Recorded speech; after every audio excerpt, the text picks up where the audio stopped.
But we are recording now, just so everyone knows. Adam LaChance, if you're ready to get started, go ahead and hop on your video. There you are. And you can take the floor.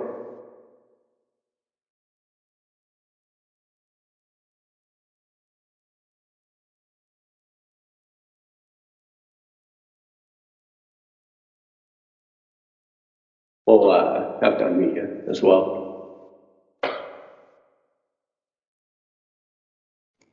That would be helpful. You see the screens already, or? Cool. Yeah, it looks good. All right, cool. All right, let's see. I'm Adam LaChance. If you guys don't know me, I'm the assistant strength coach for the Miami Dolphins. Previously was sports science coordinator. I'd like to start with saying thank you to Hawken Dynamics, Drake, Matt, and Pitt University for asking me to present. It's always an honor when someone's asking you to share your thoughts and opinions in your chosen field. And congratulations to Heather. Seems like it's well deserved. It's great that the school is actually starting to venture out into that sports science realm. I was fortunate enough to have to kind of just figure it out as I went. And best of luck on Saturday as well. All right, I'm going to be going over just some of the application of sports science and developing a framework for the testing of like large groups. And just a little bit about me. I served in the military for 6.5 years. Once I got out, I was a little uncertain on what I wanted to do. Found a local community college outside Fort Bragg. They had an exercise science program, kind of piqued my interest. I was able to be part of some internship programs while I was there. That really kind of laid and set the foundation for my desire to learn more. I then applied to the University of Miami down here in Florida to obtain my bachelor's and master's degree in exercise physiology. And through the connection that I had made with those internships I had in North Carolina, I was given the opportunity to intern for the Miami Dolphins. And after the internship had ended and I had gone back to school to finish, I received a phone call a few months later asking if I was interested in the staff assistant position in the sports science side of things. And in my head, I was like, yes, but I was taking, I think, 8 classes at the time. So I also wanted to say no. But I really just tried to use that time to be a sponge and optimize my time learning under some really, really great people. And I've just tried to keep that same mentality moving forward, and eventually that turned into a full-time position as a dual role sports science, strength and conditioning, and most recently assistant strength coach. I've just been pretty fortunate enough to really find myself in a position to really stand on the shoulders of giants and try to make the best of it, really.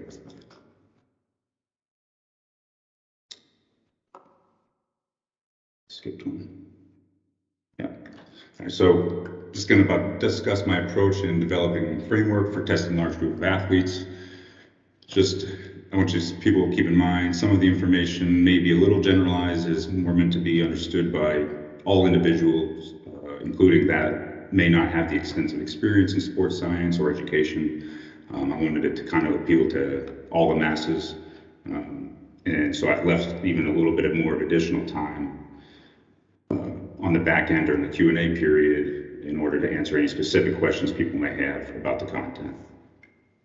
And the summary of kind of what I'll be going over is just understanding the principles, what to measure, how to measure it, implementation, data analysis, reporting, and reevaluating pretty much everything.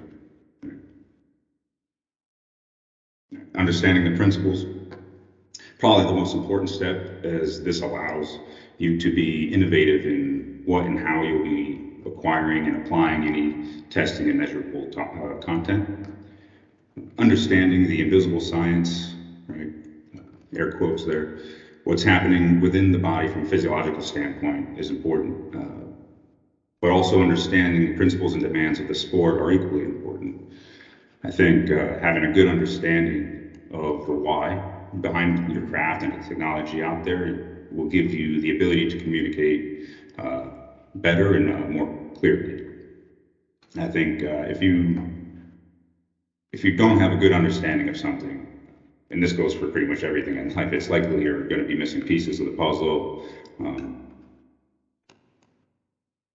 But I mean, there's other things to think about too, as far as like that being said, realize that we live in a world where tech and information is evolving constantly and rapidly. So it's important not to get tunnel vision on something that might not hold much weight in decision making. I mean, I found myself doing it, especially at the beginning of, I need to know this, I need to know this, I need to know this, and I found myself that maybe this didn't matter as much as something else.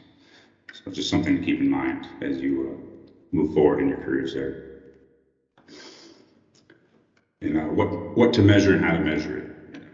To me, this is very similar how you would start programming for an athlete, right? So we need to create a needs analysis or a list of questions that can guide our decision-making process on what is important, and from there we can begin to decide what we use and how we use it.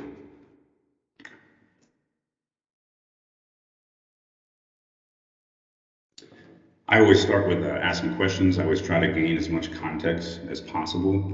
I believe in asking questions and knowing how the coaches and decision makers want their team or players to perform will help guide what's important and what can be implemented, monitored, and reported.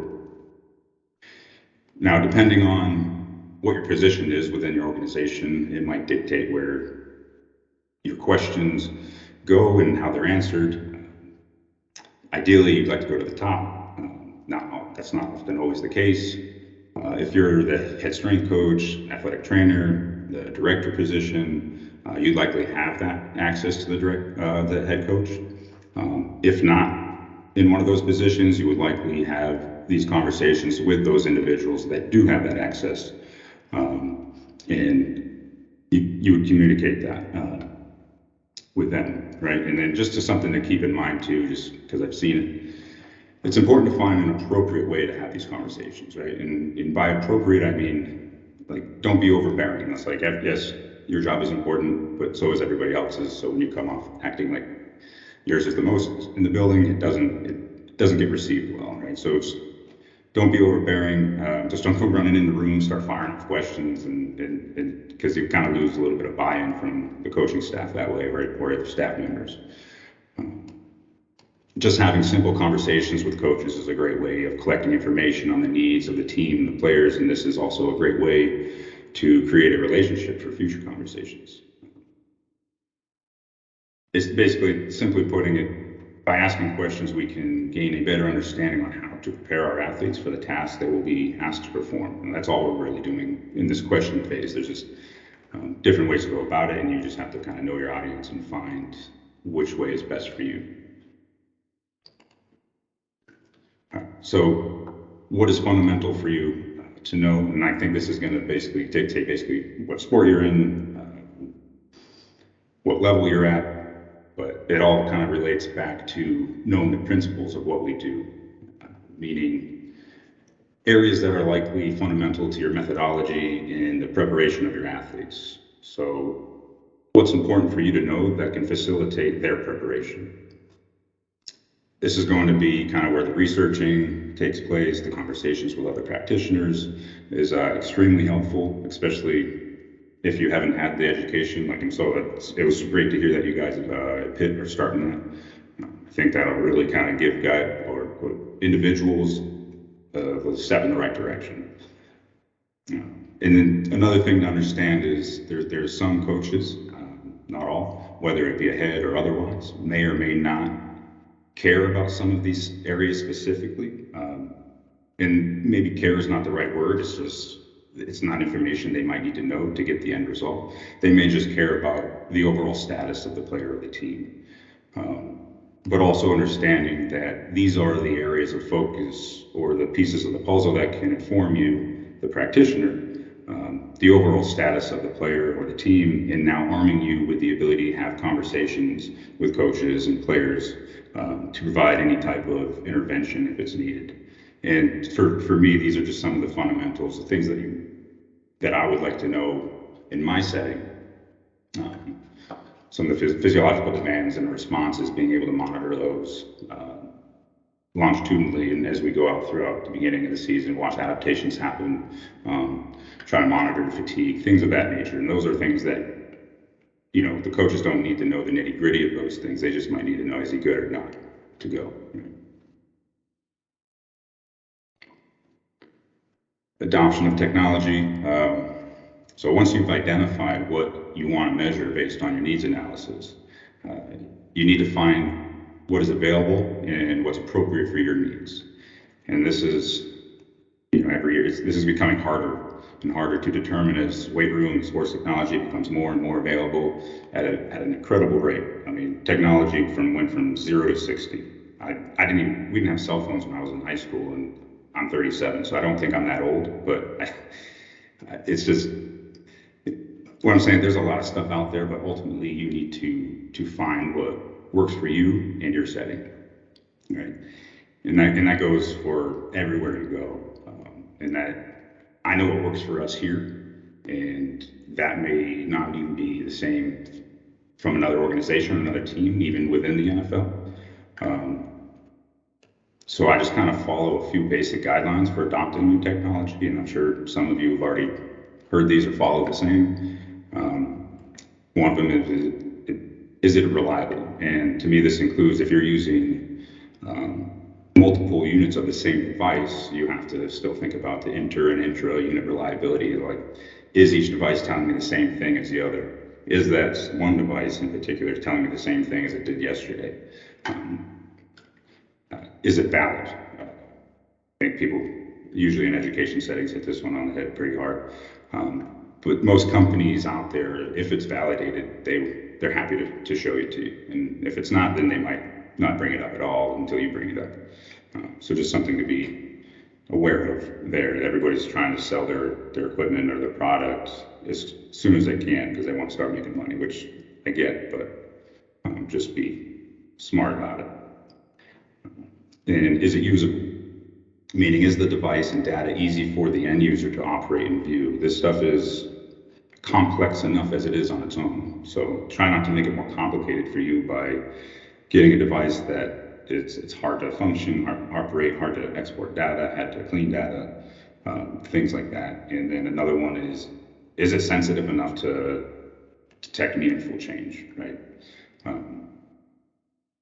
Anything you decide to track or measure should provide meaningful information that can influence decision making. And then what I mean by it, don't test the test. Like, you will lose buy-in quicker than ever if you're just testing stuff and nothing's really being done with it.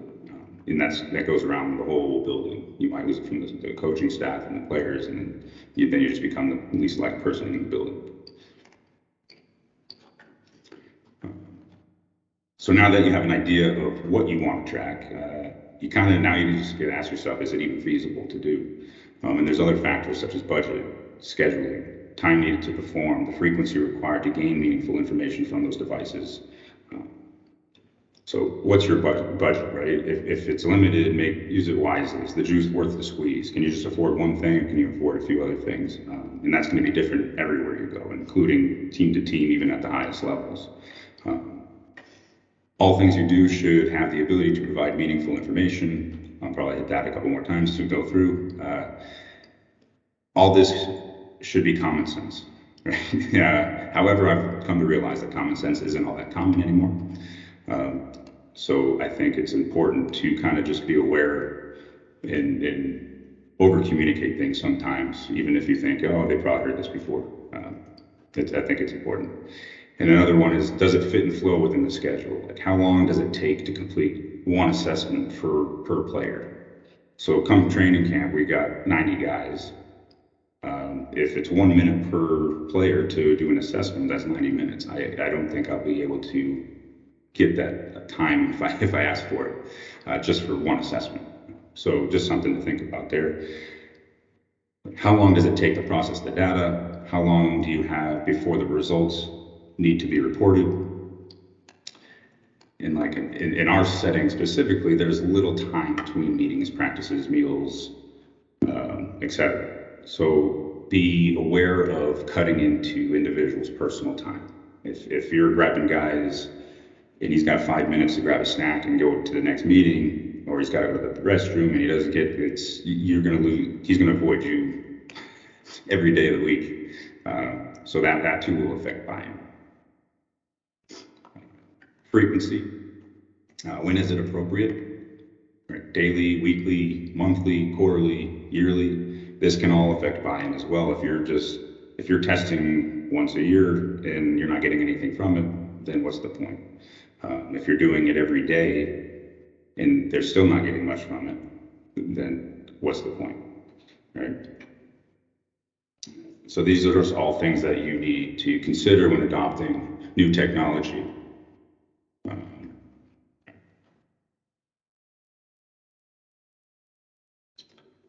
And sometimes less is more. So this is something I think some people, you kind of get tunnel vision on. Like there's so much stuff out there and there's so much to do with even one device at a time, that you can just get locked in on doing 1,000 things and then you don't really get good at any of it. Like for me, if you are measuring 10 separate modalities, but only 3 or 4 have influence on decision making, like why even do the other 7? And I'm aware that there are times where you need to collect data before you can actually analyze it or use it for change. But then there's a difference between that and, hey, this is a great piece of equipment, we have it, we bought it, so we might as well use it, even though it doesn't really change much for us down the road or have any influence on any of the decision making happening. So just give yourself the opportunity to be proficient in what matters, right? Be good at those 3 or 4 things opposed to mediocre at 10 different things.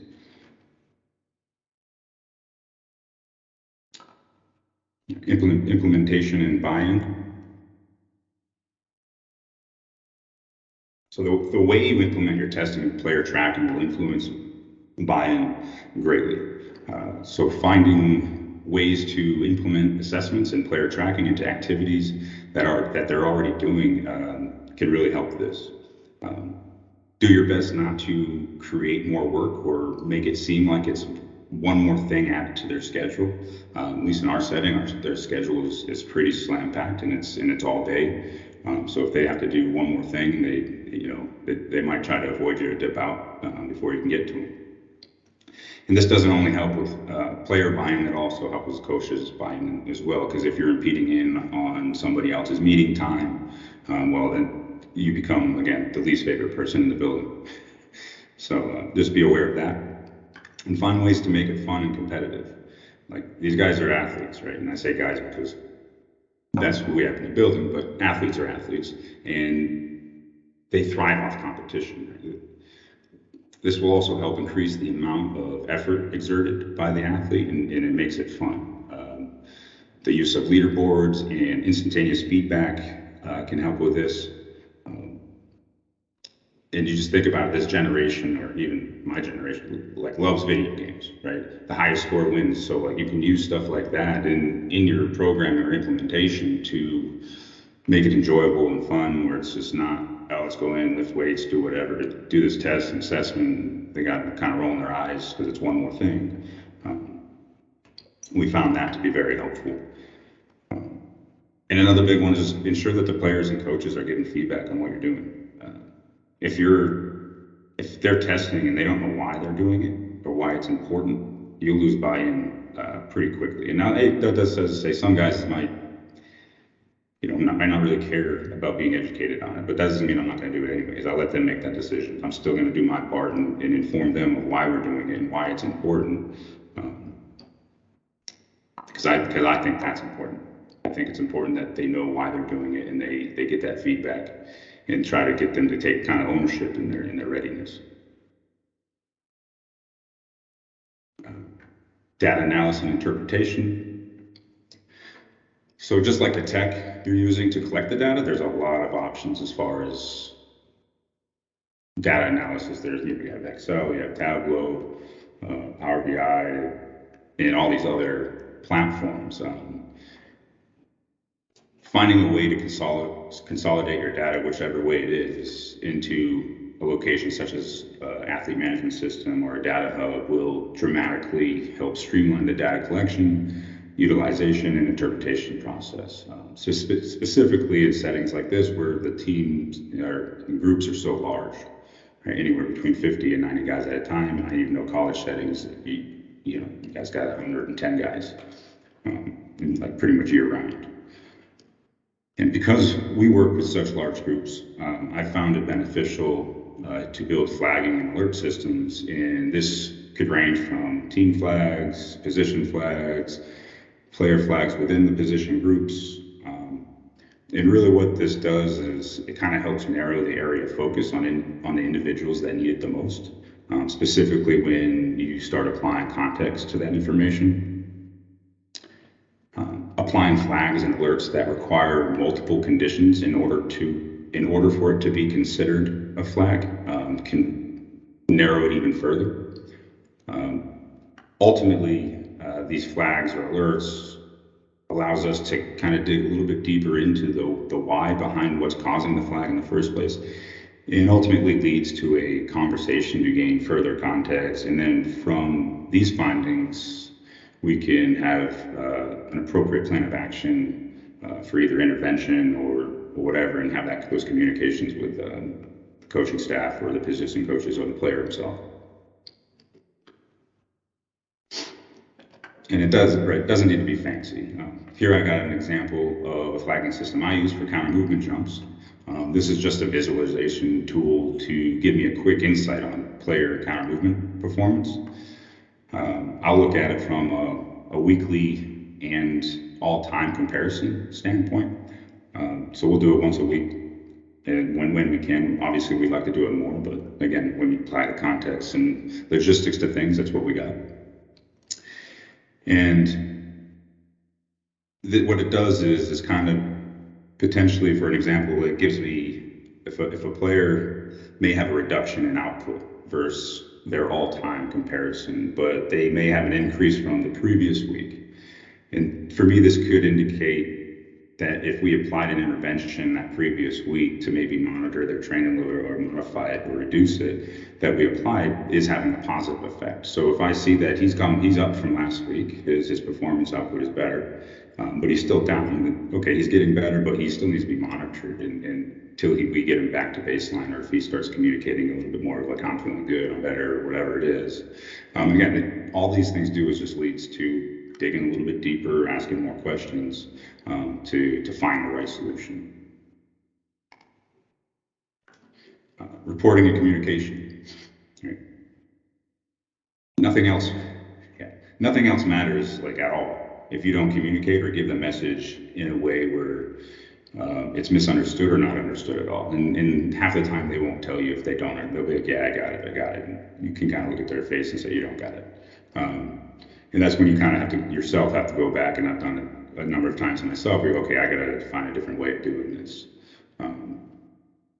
You can have all the best information in the world. You can write the best programs, but if the person receiving the information doesn't understand it, it doesn't matter at all. So just keep that in mind. So knowing your audience, understanding their language, knowing how they communicate will help you deliver your message to them. Like, be adaptable. Like, it may not be the way you communicate things, but if it's the way they receive and they understand, then I mean, there's no really wrong way when it comes to this. And when we're reporting to masses, try to communicate it to like the lowest common denominator, right? So in a way where everyone will be able to understand. Simplify it to an appropriate degree. I think percentiles and standard 10 scores is a great way to do this. We're reporting metrics that aren't common knowledge, right? So just giving it a number 1 to 10 or a percentage, and typically people kind of, oh, okay, yeah, I get that. Obviously that dictates what you're reporting, but just something to think about. And again, sometimes things in this area, sometimes less is more, right? Keeping it simple can sometimes allow for a greater understanding of the information overall.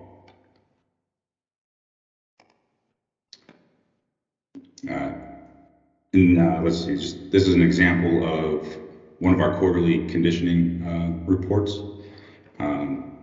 just to give you kind of a visualization, like it doesn't need to be fancy. Like this is something we give our players after we do like some type of heart rate run, conditioning run that's standardized. And we can kind of communicate it, this by explaining like when their conditioning is getting better, or you see this shift from being red into the yellow, you're using less energy to complete the same task. Or we kind of use a car analogy with gas and fuel or whatever. However you get the message across it in your setting is fine. But we can also identify if individuals' conditions begin to slip away, like during the middle of the season, and make appropriate interventions to get it back on track. And in this graph, you can kind of see that kind of where it happens. Like, yep, off-season training camp, all the conditioning we've done is doing its part, but sometimes they don't get as much of that throughout the season. So if we can catch it before it becomes a problem, that's ideal. And here's another just quick example of a quarterly evaluation report. I know I said keep it simple, and I know this looks complex. And don't do this. So don't just give a guy a report and like walk away, right? So this popping up in your face, you're like, oh, this looks kind of, this looks like a lot going on. Maybe, I don't know what you're thinking, but for our guys might think that you got to take time to explain it to them, make sure they understand what they see, because it's really not complex. It's everything they've already been doing. And this isn't so much an evaluation as it is a status check for us, for them, trying to make them take ownership in their readiness. Like there's so much going on when we get rolling throughout the season, we sometimes lose sight of some of the things that we addressed at the beginning of the season that were important, like the conditioning, the strength aspects of things. You kind of just get locked in on the practices, the travel, just maintaining, ready, just keeping these guys healthy for the most part. And I think, it's important to just put it back in check, even if it's every quarter, just saying, hey, here we are, or we see a trend going the wrong way, we can kind of catch it before it becomes a problem. Again, these aren't even, to use the word assessments for them, it's not even, I don't know if it's correct, because it's things that we've kind of scheduled in their everyday routine. They have to lift, so we're going to record their top sets. They have to run during practice, so we're going to track their speeds. Their conditioning status, because they're wearing heart rates, whatever it is, like if they're already doing it, it doesn't feel like anything. They're like, oh, I didn't even know you guys were collecting this stuff, which is scary to think about. Yeah, I think you get it. These are also all the areas where the players can look at each other's, when we pass these out, to kind of get competitive, talk a little smack to each other, sometimes make them keep each other accountable even, and begin to take ownership. You start to see that, especially with some of the younger guys coming in. I think they really start appreciating the feedback and saying, oh wow, this is really good to know, because the guys that do want to get better will kind of come to you and say, hey, what's my report look like? What's my report look like? And it's reassuring, and it feels good to have guys come into your office asking you what you do, opposed to who's that guy? No, that's just the sports science guy. The point is, be creative, but not so creative that the message doesn't get well received. And really, with everything you do, I think reevaluate everything. An AAR, whatever you want to call it, after action reviews, I always go back, whether it was good or bad, I kind of go back, look at, what I've done well, where I could be better, kind of look at your own personal analysis of your data and see if there was any injuries in a significant group or whatever it is, and see like, okay, how can I get better? Regardless of, I was really good this year, but I think we can still do more, we can still get better. And again, that just leads to more conversations with guys. Hey, what would you like about this? You didn't like it, and just happen naturally in a normal conversation, and they kind of give you that feedback on their own. And I'll end there for a Q&A. Awesome. Thank you, Adam. Yeah, I just got to learn how to stop sharing here.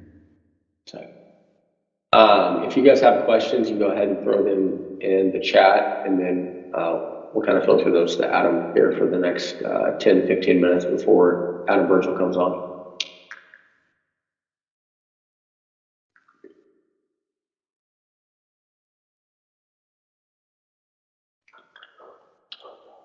We have one question. Adam LaChance, I muted you as well, so you might have to hit that button again.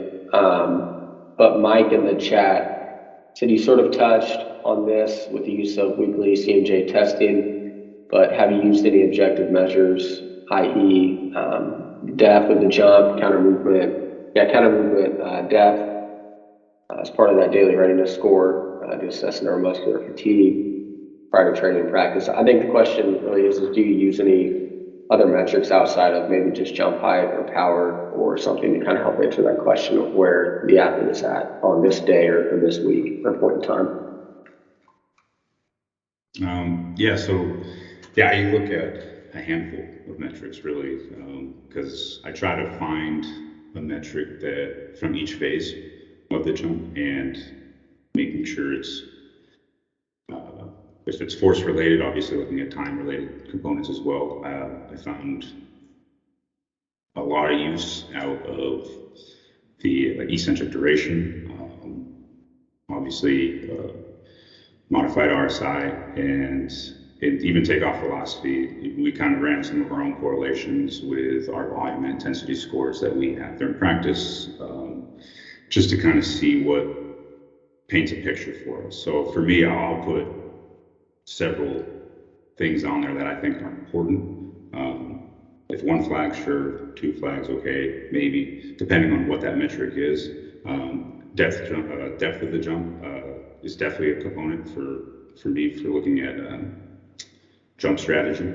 If these guys, if it changes that dramatically, it can tell me a few things. The guy just maybe had a big game, he's hurting a little bit, or he's avoiding some type of movement pattern.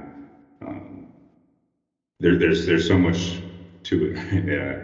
So from there, I'll even look at, so we use Hawkman obviously, and their platform is so user friendly that it makes it easy. So I'll create my own flagging system, and then from there I'll go dig in deeper into the Hawkman platform and kind of look at the trend reports against the player themselves, and just kind of see if I see anything that's alarming. And then again, everything we do kind of just leads to questions to the athlete first. And he could be like, oh man, no, I took a helmet to the knee on Sunday, and it's like, okay, well, he's a little banged up. Like that is just not good.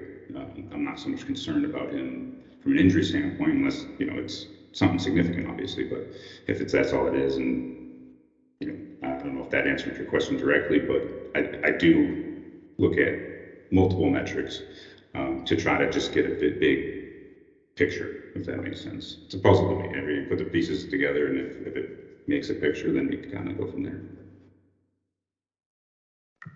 I like that. You said painting the picture as part of your answer there, and I think that's really the key. Is a lot of times, one metric isn't going to tell you the entire story. You kind of need to paint that picture. One of the questions in the chat is so Derek here, he's talking about consistent KPIs, had success with. The question, where's that? So just talking about making decisions moving forward. I guess I'll kind of elaborate on that question. So you might have like a KPI that you guys are looking at to determine the state of the athlete or maybe the team as a whole, but like at what degree, there's probably times when you don't report that information to maybe the sport coaches, and there's probably times when you do. Is there things that you pair together with the jump data, with the catapult data, heart rate data, or how do you present like, hey, the team is in a really bad spot, or this athlete's in a bad spot right now? It's probably not just as simple as reporting one thing back. Maybe if you just elaborate on that process a little bit more. Yeah, so we work with our analytics crew as well, and we kind of just have a data dump of everything, and we kind of, again, using multiple conditions, if flagged, kind of gives us that picture of if one thing's flagging, I'm like, okay, depending on what it is, I'll take a look. If it's multiple things, and if it's, you know, he's got an acute spike in his player load, and then we know in the future that he's going to be taking on a lot more reps or whatever it is. And then we see, you know, his jumps are starting to decline. His average speed or velocity for the day, his accelerations, decelerations, change directions are maybe becoming less powerful. We have intensity measures that we calculate, create our own algorithm from a volume and intensity standpoint. And, you know, if he has consecutive days at a certain level of volume or intensity or both, kind of just, if there we have a flag that kind of throws that guy to the top, and we're kind of like, okay, depending on who that guy is, again, unfortunately, this is just, but that's the way it is. You take care of your Ferrari, right? You put the Ferrari in the garage, keep the Corolla outside. Not to say any of these guys aren't Ferraris relative to me, but you know, if he's your go-to guy and they want him healthy on Sundays, and sometimes it's not even about an injury standpoint, right? It's you drafted this player to do a specific thing, but you ran him into the ground all week. He's not going to be able to. He's just a regular guy now in that field. He's not that game-changing factor anymore. So finding a way to get that message where it's like, okay, we're not going to pull him out, but if there's certain reps that aren't important to him, pull it back a little bit.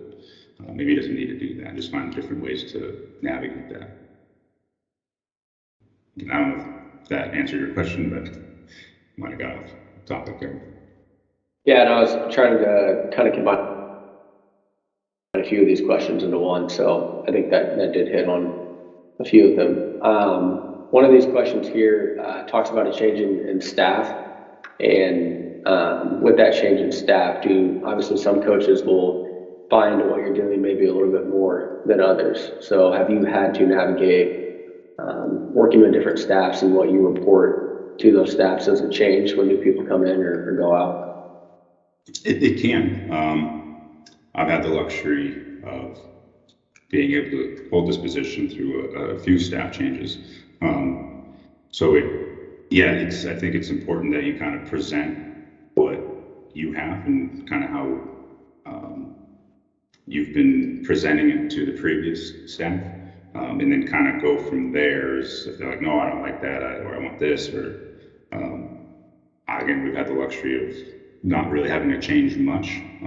Sometimes it seems that we do a little bit more, but it might happen, and you just, again, being adaptable. Some coaches there might be out there like, I don't care about anything you do, just keep my guys healthy. And it's like, okay, you got it. Like, I mean, it's unfortunate, but that's the way it is.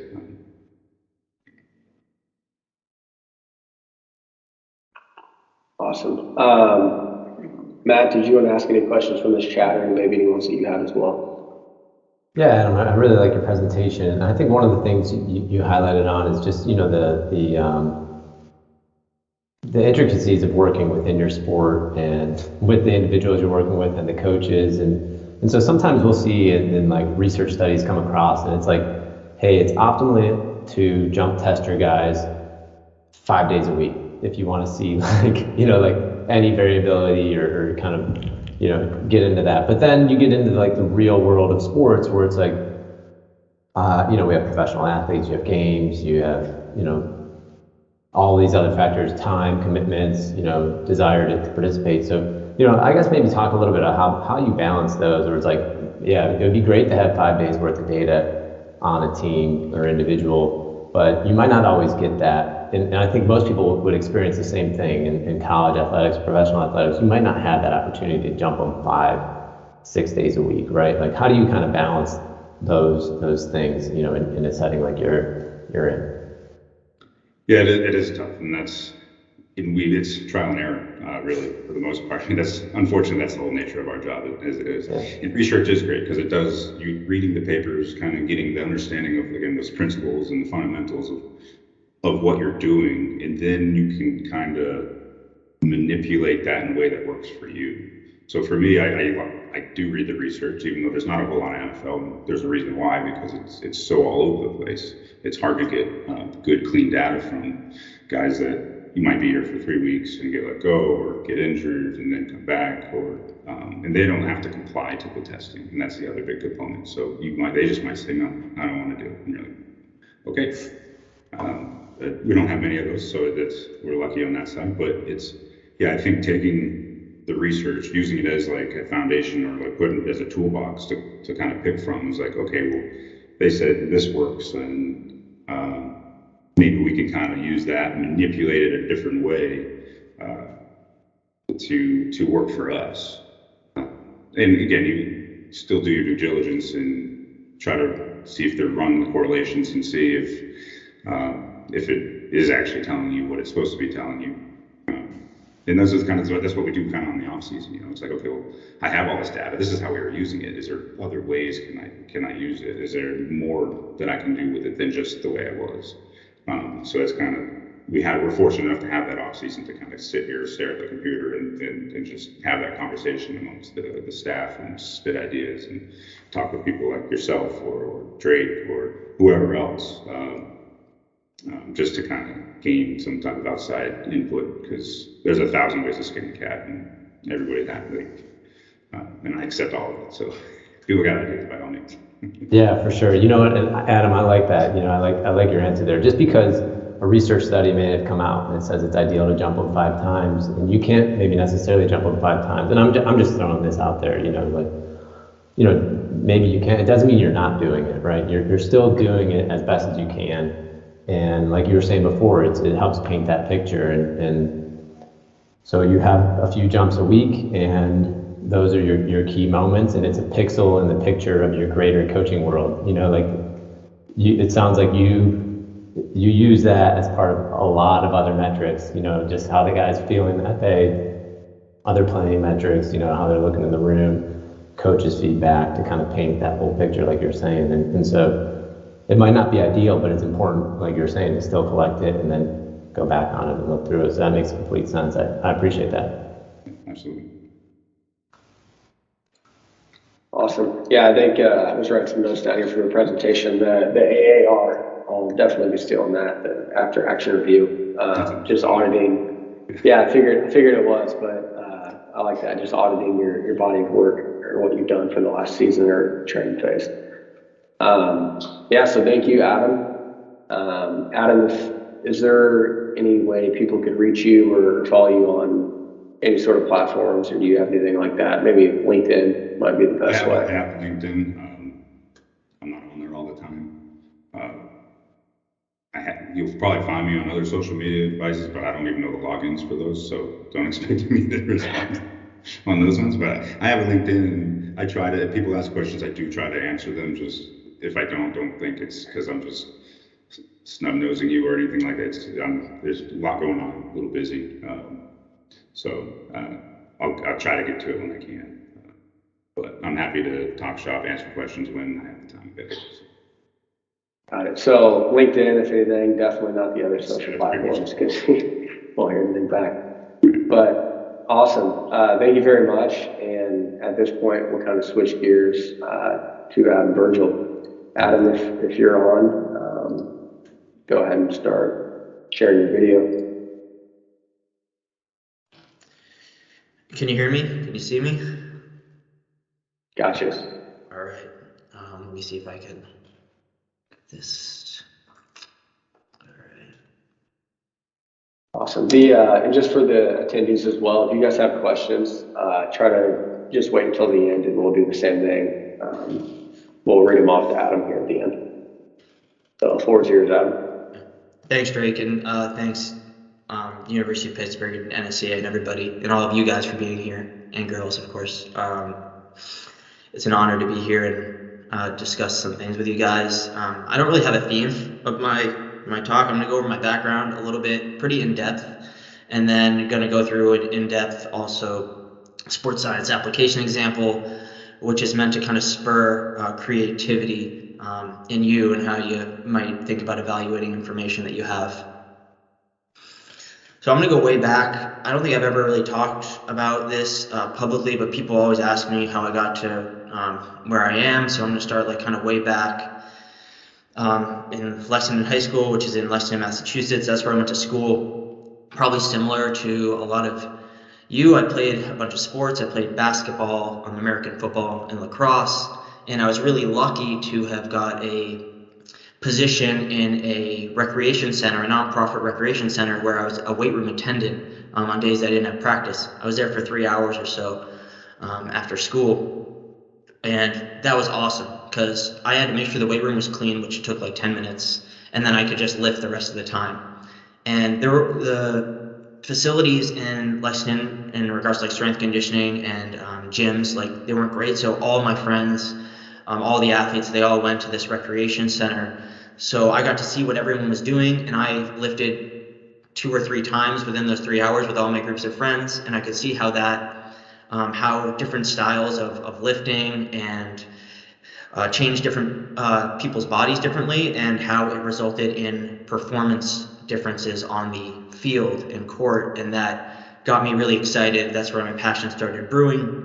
I knew that I wanted to be involved with athletes and sports moving forward. Everyone told me, oh yeah, you got to do athletic training. That's the way to go. And there's a school, right down the street that's really good. So I went to Springfield College and studied athletic training there for a year, and that program was phenomenal. Lots of hands-on stuff really early on, which taught me a lot about the profession. And ultimately, I decided that wasn't for me, because I had this feeling inside of me at that time, for whatever reason, that I felt like to add value, athletes needed to be dealing with something or not fully healthy, and that's what I needed to do to work, and I just didn't feel comfortable in that situation at the time. So I was like, oh, how can I improve athletes when they're still healthy? And then everyone's saying, oh, well, you can do strength and conditioning, and that had to tie back into what I was doing with the weight room. I was like, oh, there are actually jobs where people coach you on how to do this stuff the right way. That's pretty cool. So I went to the University of Vermont to do exercise and movement science, and there were a couple of other reasons why I went to Vermont, but I studied that there, and I ran into a professor named Declan Connolly. University of Vermont was a very clinical-oriented exercise and movement science program. Didn't have much to do with athletics at all, but Declan was the one professor there that was really into athletics. So he kind of took me under his wing, and I had a lot of classes with him, worked really hard in his classes, and was really nice to him and got to know him really well. Eventually, he asked me to help him run a running camp that he did in the summers at Lyndon State College, which is another school in Vermont, and he would run these athletes or these runners through VO2 max testing. And that was kind of my real first exposure to sports science with athletes. He would get the printouts like from the metabolic card and run through with me, oh, here's their oxygen consumption and their RER, this is where their anaerobic threshold is, and because of all this stuff and the event that they run, we should train them this way or that way. I thought that was really cool. Later, Declan also asked me to help train the UVM men's ice hockey team, or test the UVM men's ice hockey team with Wingate testing. I had no idea what a Wingate was at the time. But I came in, and he did the same printout thing. He's like, oh, here's their peak watts. This player, he's supposed to be a really good player. His peak watts are occurring at 6 seconds. They should be at around 3 because hockey is an explosive sport. And long story long, I just learned a lot through him and through those experiences. And that was my very first exposure to sports science, and I thought that was really cool. After UVM, I was sleeping on my buddy's couch in Vermont because it's really nice there over the summer. And yeah, you should check it out over the summer if you haven't been. It's beautiful. So I was doing that in personal training, probably like most people do out of school, just have no idea what to do. And I got a call from Declan. He said, hey, Adam, I heard about this gig. I think you'd be a good fit for it. I said, all right, cool, that's great. The next thing I know, I'm getting a call from Reg Grant, who's the head strength coach for the New York Rangers. He's like, oh yeah, hey, I heard about you through Declan. Can you send in your resume? I did that. Next thing I know, I'm down there for an interview, get back home, and I get another call from Reg. He's like, hey, we got training camp in a couple weeks. How quickly can you move down here? So I'm shipped off to New York pretty abruptly and was hired as the assistant strength coach there. But one of my duties was to manage the data collection as well. And this was very different because the technology that the Rangers had was very different than Declan's. Declan had very old school equipment. If you saw his lab, it was like something from like the 1960s. And the Rangers were using all this high tech equipment, which was really cool to me. And I also had never skated before in my life, so I didn't really know anything about hockey, which kind of got me really curious about what we were collecting and how we were using it. So I used my free Excel license that I still have from school and started dabbling with some stuff. I showed some of it to Reg at one point. He's like, "Oh yeah, this is cool. Now, what about this?" And would ask more questions. In my head, I'm thinking, well, I just figured out how to do this thing. All right, give me a couple days and I'll figure out the next thing. And that kind of happened on repeat. The coaches started asking questions too, and before I knew it, I was on the computer more than hands-on with the athletes. And ultimately, I showed that to the organization that, hey, I'm getting really burnt out. I'm doing these two things, and my job says this, but I'm doing this. And they're like, all right, I'm cool. The sports science stuff seems like it's valuable. So if you want to do that, tell us what it is, write a job description, and you can do it. So I did that, and I transitioned after 2 years to become the team's, I think they called it performance analyst at the time. And in total, I was there for 6 years, and then decided to go back to do my PhD at the University of Vermont with Declan, to pay him back and to do research with him, share my experiences with him, because he got me the job, and that's the type of person I am. And we were doing research together. The university wanted me to teach a class, and they said, hey, yeah, use whatever experiences you got with the Rangers and teach a class. I'm like, okay, that sounds good. So I created a class that was sports science oriented. And one of the projects that I had was to create an interactive Excel dashboard, because I was teaching senior year spring semester students that are, number one, they're like, I can't wait to get out of here. Number two, they're about to go in and look for jobs. So I wanted to give them something tangible that they could show to an employer and be like, hey, I built this, and maybe that kind of separates them from the pack. So COVID happened to hit that spring, and everything was going well, but when everything became remote, the students said, hey, Adam, this was great, but now we don't have the resources to accomplish this project.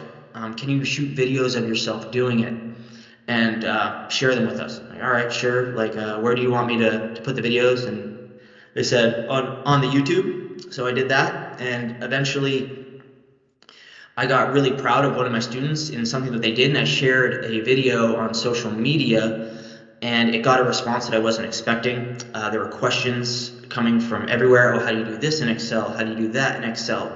And I would get one-on-one with people, like get on a Zoom call and show them how to do it, or I'd take their file and screencast myself doing something and just tried to help everyone that I could. And then eventually I started getting the same question over and over again. Or the same type of question. So I was like, I don't have time for this. I'm gonna make videos that I think solve most people's problems and post them on YouTube, because I was used to doing that for my class. And then eventually, during my PhD, I got contacted by the Clippers, and they brought me out there and gave me a job offer in sports science that I couldn't turn down. So now I'm doing sports science stuff with the Clippers.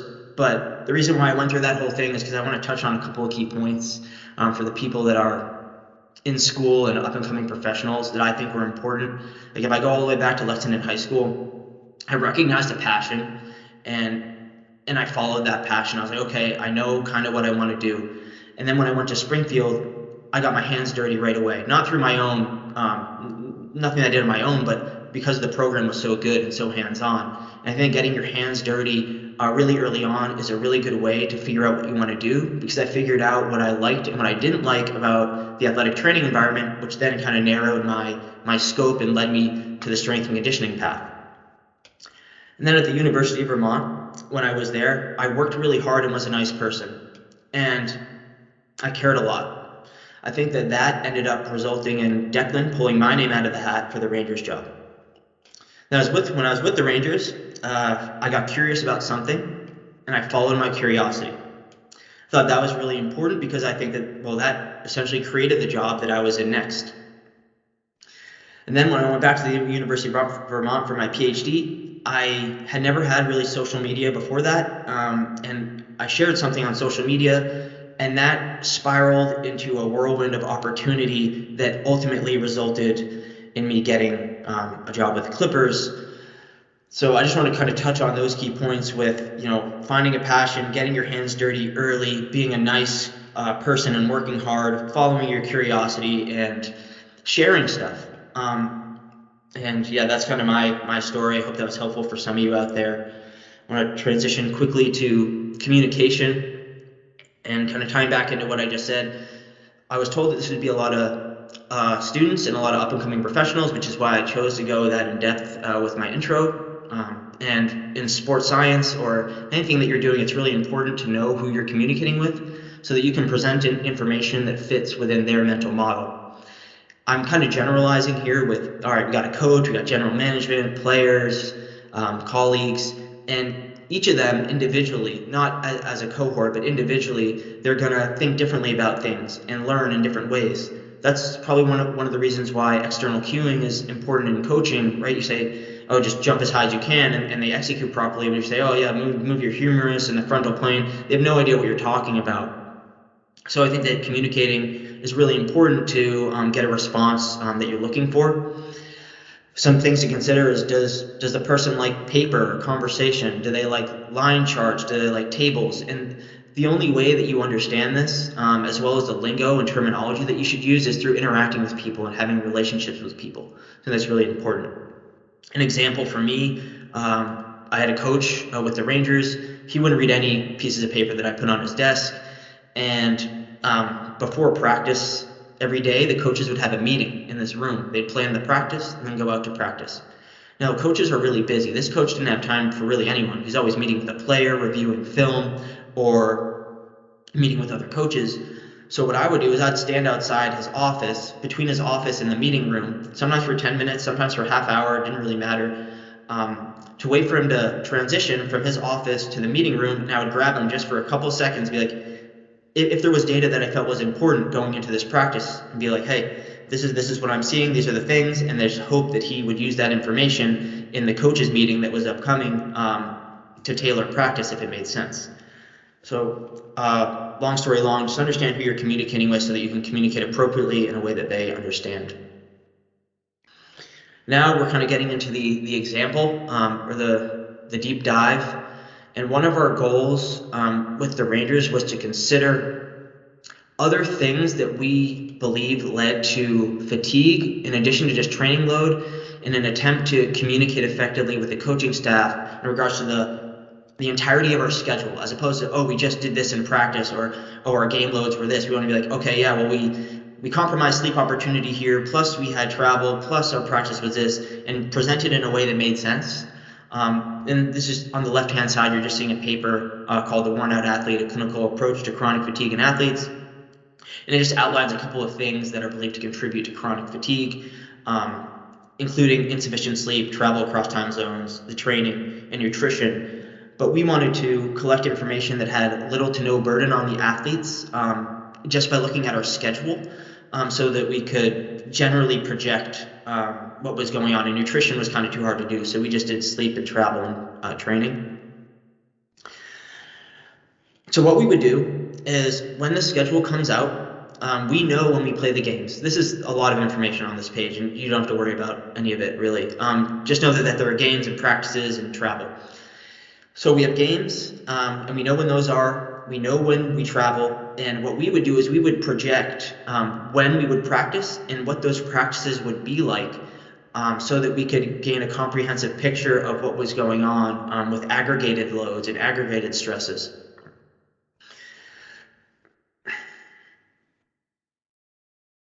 What we would do is we would wear heart rate monitors during practices. That was our primary means of like training load data collection, but you're not allowed to wear training heart rate monitors or any wearables during games in the NHL, at least during this time. So we would estimate what a game value was using Hartford Wolfpack data or our minor league affiliate data and preseason data that we had. And in general, we found that TRIMP, or let me backtrack a second. So training impulse, or TRIMP, is a heart rate measure that takes into consideration the intensity and the duration of the session. You spend more time in higher heart rate zones, the number goes up. You spend a longer duration doing something, the number goes up. It's a cumulative number. We would find that a TRIMP, Bannister TRIMP, was generally around 200 for the players that had the biggest impact on the team during games. And again, the purpose of this is just a generalized team approach to the schedule to communicate with coaches, which I'll continue to reiterate as we learn more about this process. For practices, we actually wore heart rate monitors, and we observed that practice data, the trim values range from about 40 to 120. And we put them into these buckets based on subjective feedback that I got from the athletes after every practice. I would go up to them and be like, hey, how was it? And I'd look at the trim values and be like, okay, based on all this information, we can kind of bucket these things into these categories. Again, I'm just throwing darts at a dartboard right now, but a way to categorize information so that we can input it on the schedule and make and create aggregated load information from the schedule using what we project to happen.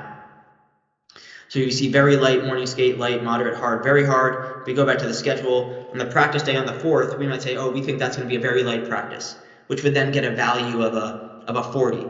And we could look at that value alongside the other values over time.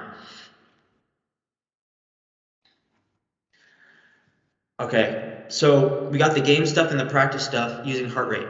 And like I said at the beginning, we wanted to create a more comprehensive or holistic picture of what was going on, including other things that we believe contributed to fatigue. So we have off-ice training. And now we're starting to transition from TRIMP to arbitrary units because we're adding in other variables that aren't necessarily related to TRIMP or heart rate at all. So we would give a value of 30 for off-ice training because of the neural and local muscular demands that take place during training sessions. Like, yeah, all right, so a very light practice is 40. Off-ice training is probably about, like, a hard off-ice section is like 75% of a very light practice. And we're like, all right, we'll just give it a value of a 30 every time we have an off-ice session. And we also added value for early team meetings because we believe they compromise sleep opportunity in some of the key players, which, as we saw at the beginning, might contribute to fatigue in the athlete. We also added values for travel, and travel was situational. So depending on the mode and the duration of travel, we would have multipliers that would add values to those travel demands, and we'd add them on top of the game and practice, off-ice, and early meetings. And we'd add all these values together to gain a more comprehensive understanding of what the stress was on that day. And we know that travel is important because, you know, sleep quality and duration can be compromised. Circadian rhythms go all over the place. People have to get into different routines. They aren't able to deal with stuff going on at home and things like that. So from a travel perspective, you can kind of see the variance in it, where if we didn't travel, it would be 0. But a drive to and from New Jersey from New York might get a value of 20 based on the multipliers that we have. And then a flight to LA, though, from New York, where you cross 3 time zones, you're in the air for 6 hours, that would have a significantly higher value, which is essentially a very hard practice added on to the stress component of everything and everything in between.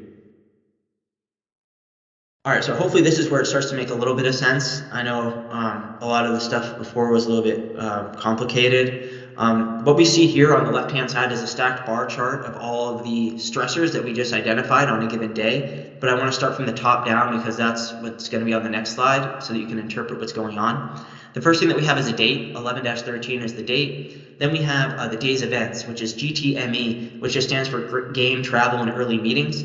This is the way that we identified certain day types, and what you'll see later is we sequence day types together to better understand how we perform in different contexts so that we can make practice decisions and practice intensity decisions.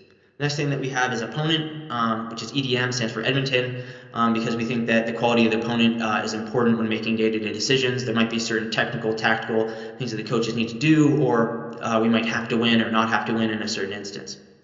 Then you see a red number, it says 278, that's the total day stress, which is an aggregate of all the numbers that we kind of talked about before. So we had a game this day, that's 200, plus the early team meeting, so that's plus 20 because of the sleep being compromised in that instance, and plus 58 because we traveled somewhere based on the multipliers and all that. That's what the travel load ended up looking like. We generally didn't look at one day at a time. We looked at multiple days at a time and aggregated the information. So this was actually a really good communication tool for our staff because with this visual you can quickly see where all the games are, where we have a lot of travel, where we don't have a much based on the green bars and the other things going on. But what we would look at is we would look at aggregations based on a certain number of days. And this is a 7-day example where when we look at 11-13 or the game against Edmonton and we have a stress value of 278 there, that gray arrow and gray box, what we're looking at is the total stresses, again, including the practice, travel, off ice, all that stuff for the 7 days prior. So 200 plus 0 plus 240 plus 30 plus 195 plus 80 plus 292, that equals 1037. And that's kind of the number that we're looking at, track over time. And the same, so for the off day, you would add up the previous 7 numbers, so on and so forth for a rolling 7-day type of stress value. And remember, this is occurring before the season even starts. Throwing darts. We're throwing darts and trying to gain a comprehensive picture of what's going on so that we can identify periods within the schedule that we might need to heighten awareness on in regards to the physiological aspect of it. So we can identify periods of high chronic stress, and when I say that, I just mean when stress, again, whenever I say stress or load, I'm including the off ice, the travel, the sleep opportunity, and the practices and games. We identify periods where that stress is elevated for a sustained period of time, which may lead us to go into the schedule and make manipulations, because we know that ailments tend to occur when you've been doing a lot for a long time. And similarly, we can identify periods of low chronic stress, which could result in detraining. And we know that when you're detrained and you start to get back into intense activity, ailments can occur. And finally, we can identify periods of high stress density, which, if you're familiar with the acute chronic workload ratio, I think that's kind of the concept that they're getting at with that. But essentially, we're looking at abrupt and drastic increases in stress, again, including all those factors, to heighten awareness in those situations and try to dig into the schedule to understand if we can do anything that would put us in a more favorable situation from a performance standpoint. So the next layer of this is performance, right? Because all this load stuff is important, and you can make decisions based on physiology alone. But when you communicate that with coaching staff, their eyes, at least in my experiences, typically focus on game performance. So how do we, in ice hockey, how did we quantify game performance? There were 2 different ways, but both the same conceptually. There are these things called scoring chances. The first way that these are done is subjectively by the coaching staff. They would have the video coordinators mark, like during a game, the video coordinators would mark when chances are occurring, which are essentially good opportunities to score for our team and for the opposing team. So, you see a shot that's pretty close to the net and it's a good shot, they might say, okay, that's a scoring chance for us. And then the same for the other team, and what we're looking at is the differential. So how many good scoring chances did we get, subjectively determined by our coaching staff, versus how many good chances did the other team get, again, subjectively determined by our coaching staff. The other way that we do it, so the way that I communicate to the coaches is in their chances, because there's no really gray area there. You guys said that these are the chances, so that we're talking about like loads in relation to what you said are chances. Then the other way that I like to look at it is more objective in nature, where if you look at that home plate area, the black lines around the goal, it's shots taken on goal within that area, which is defined by XY coordinates. And again, looking at chance differential. And to give a different perspective on chance differential, if you're not into hockey, is imagine it's basketball and there's no 3-point line. It's essentially looking at layup opportunities for your team versus layup opportunities for the other team.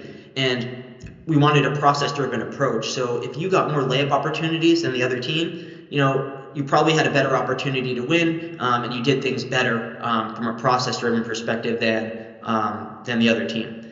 And the same thing with chances. They're good opportunities to score that are typically process-driven. Okay, now this is complicated, and the goal here is just to go through how we use these different performance and load information to make those decisions. And this is coming all the way back to the beginning where, listen, our end goal is to we have a couple of situations that we can manipulate. We can manipulate whether we practice or not. We can manipulate how hard the practice is, and that's about it. And this ties into that. What we see is the first column is we have the words good, okay, and poor. This is bad communication on my part, because this is in regards to the matchup for the Rangers. So a good is a good matchup for us, which is actually, for lack of a better term, a bad team. And the quality of the opponent was determined by the year prior, where they stood in the playoff standings, and then what their records were. And these were subjectively manipulated as the season went on, when our games were upcoming, based on who was injured or not for the other team and how teams were playing at the time in the prior 10 games. So it's a mix of objective and subjective criteria that determine the quality of our opponents at the time that we were playing them. And what we would do is, you're going to see under the load column low and high. I'm going to go back for a second. If you see the average line across the middle, what we would do is we'd say, all right, we're going to cut this in half. Everything above the average line is considered high load. Everything below the average line is considered low load. Again, considering the travel and all that stuff when I say load. And we're going to look at our performance in those two scenarios. So if we read the first line of this slide, we see that against bad teams in low load situations, we played 16 games. We had 201 chances for us. There were 153 chances for them, or chances against us, per the CA, which resulted in a plus 48 chance differential on our part. And our average load, our average 7-day load in that situation was 650, and our record was 11-4-1. And you contrast that to, again, playing against bad teams in the second line, when our load is high. We played 16 games, 163 chances for, 170 against, -7. Our average load was 1,029, and our record was 8-7-1. And what we saw is, regardless of opponent quality, it seemed like we performed better, or there was a correlation between performance in low load situations and playing better, and high load situations and playing worse. Now, this isn't very actionable information, but what we were able to figure out is, all right, looks like when we're between 650 and 750 load, we play a little bit better. When we're 1,000 to 1,100, we play a little bit worse. That's an important element when we're trying to decide how to practice and when to practice.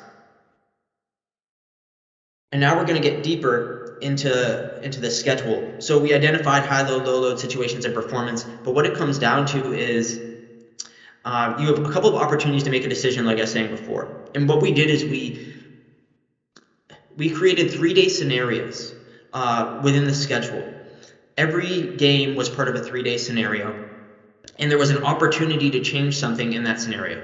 So, for example, we have the 3rd, 4th, and 5th. We have a game, practice, game, practice, game, GPG. And then the next one, from the 5th, 6th, and 7th, we have game, off game.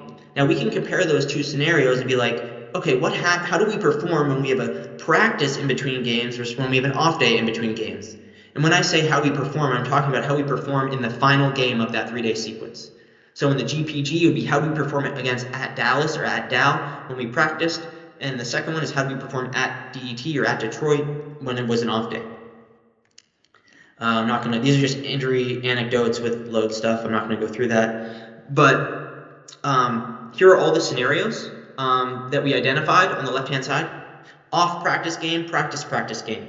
What's the difference between if we practice 2 days before a game versus we have an off day 2 days before a game? How do we perform in that game? But the one that we're talking about right now is GPG versus GOG, the highlighted ones, where we have a game practice game versus a game off game. And the chance differential in game practice game scenarios was -61. The chance differential in game off game scenarios was -35, and there's a difference there. And again, this is more about spurring creativity in you and how you want to evaluate situation. I thought this was pretty unique, and this is what we did to try to understand how we should practice and whether we should practice or not in different contexts, in different situations. So this is a specific situation. We have a game, and then we have a day, then we have a game. What should we do? Should we practice or should we not? And here's the other situation that we're talking about, off practice game versus practice game. All right, 2 days before a game. Should we practice or should we not? And this is, with the organization, we would never have an off day before a game if we had 2 days to use. So we never have a practice off game scenario, just the way that the coaches did it. So there's no data to evaluate there. And another important concept that I want to get across is a lot of this comes from observation. And this is complicated. You don't have to understand what's going on here too much. Aside from that, we compared game, practice game, the scenario on the top, versus off practice game scenarios. The reason why we did that is because we observed that we weren't performing well in off practice game scenarios, and because we felt that the practices were really hard based on the subjective feedback we got from the athletes and from the training load data we collected.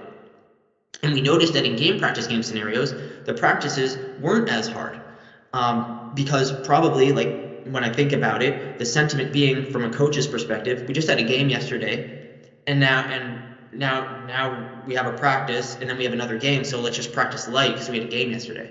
Whereas in the other situation, it's, oh, we just had an off day. Oh, they had a day off. We can run them hard, and then we'll have a game the next day, and it'll be fine.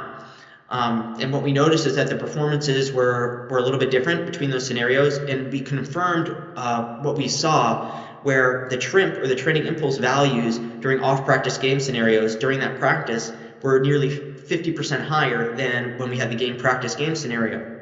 It was about 60 in the game practice game and about 90 in the off-practice game scenario, which is an important education tool because personally, I feel that the closer you are to a game, like the day before a game, what you do is more important from an acute fatigue standpoint than what you do 2 days prior, which is more important than what you do 3 days prior, etc. So if we can manipulate that, or if we can educate on that day prior to game scenario, then that might help us practice in a way that results in more favorable performance outcomes. So now we're kind of going a step deeper, where we identify, let's say, okay, we know that we have a game practice game. We're going to practice. And now how do we do when we practice with different intensities? Should we practice hard, not so hard? And this is just an example. I don't even remember where I got this screenshot from. It was sometime in the middle of the year. But this is looking at practice intensity and what the chance differential was when we had that practice intensity the day before a game in either a game practice game scenario or something like that. But that off day. So the practice intensity column, we have VH stands for very hard, H stands for hard, M stands for moderate, L stands for light, VL stands for very light, O stands for off, and how many games we had in each of those situations, and the incoming load, because that's important to contextualize what's going on, what we had done prior to that practice, and then the chance differentials on the far right-hand side. So when we practiced very light, the day before a game in a certain situation, there were 4 games that met that criteria, and we were +8 chance differential, whereas when we practiced hard, we had 3 games in that situation. We also had a higher incoming load, and we were a -5 chance differential. So manipulating practice intensity the day before a game, once we understand the situations that we're trying to manipulate or trying to add information to. Now we finally come full circle here, which is this is what we would do once a month with the coaching staff. This is a calendar or a schedule, and what I would do is give practice intensity recommendations based on all of that information that we just went over, right? The situation that's occurring and how we perform, the high load versus low load stuff, and all these other things. And when I communicate to the coaches, I say, hey, listen, I kind of know how the body works a little bit. I know nothing about hockey. You have tactical things going on. This opponent you may need to win against. This is just speaking from a physiology perspective and my little bit of knowledge about the body. This and the information that I have and that we've collected. These are the practice intensities that I'd recommend. And there were certain criteria with each of these practice intensities that resonated with the coaches. For example, we noticed that lighter practices. We noticed that duration and intensity were highly correlated. Practices were either hard and long or short and not very hard. So we'd be like, all right, light practice has to be within this time range because that's the way that the coaches can execute best. And what you're seeing here, so the L with a circle means, all right, it's a suggested light practice. The O's are off days, the yellow O's, and the HQ is a hard and quick practice. And imagine that the game stats aren't there. I was lazy and kind of did some manipulation on this graphic, but we just showed them the practice intensities with the upcoming games. And then after the month is over, we would show them that again, but we'd input the game performance stats and also what was actually done. So the circles beneath the circles, hopefully you're getting that, with the gray or black shading is what actually occurred. So this is a really good educational tool as well, where it's like, hey, okay, the suggestion, for example, if we look at Tuesday 2, practice 12 p.m., there's a circled L and then a circled M with the gray shading. It's like, all right, the suggestion was to practice light. It ended up being a moderate practice, and we lost against Chicago 2-5, and the chance differential, we had 9 chances, the other team had 20, so we were -11. So providing this information to the coaches after the month, it was a really good conversation starter. and at the same time, we provide the recommendations for the next month. And one thing that I just want to get across before I'm done, I'm not sure how I'm doing on time. I'm probably way over. I don't know.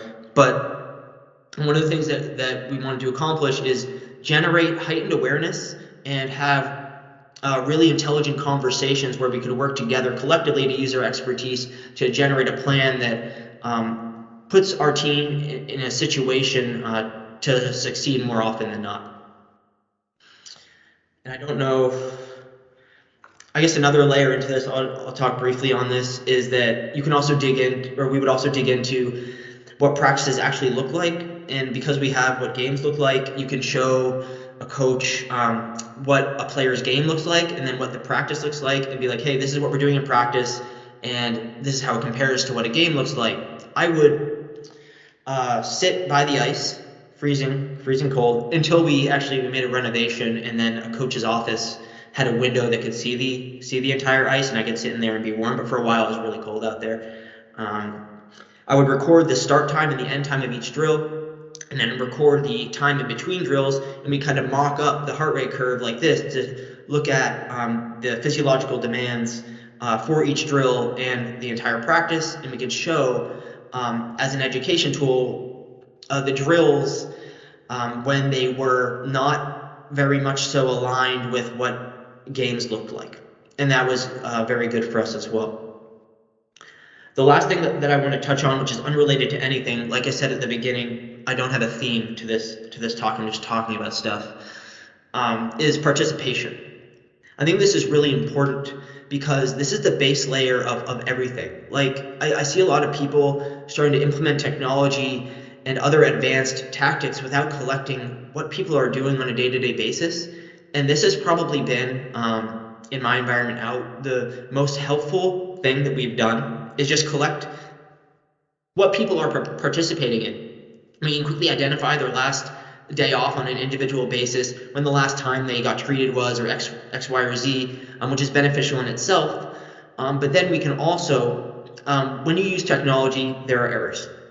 Either someone doesn't put on a heart rate monitor, or their chip runs out of battery if you're using GPS, or something happens. And if you're looking at loads in aggregate, let's say a 7-day load, let's say you and I both practice. Okay, we have a practice day. I practice, you practice. I wear my heart rate monitor. You don't.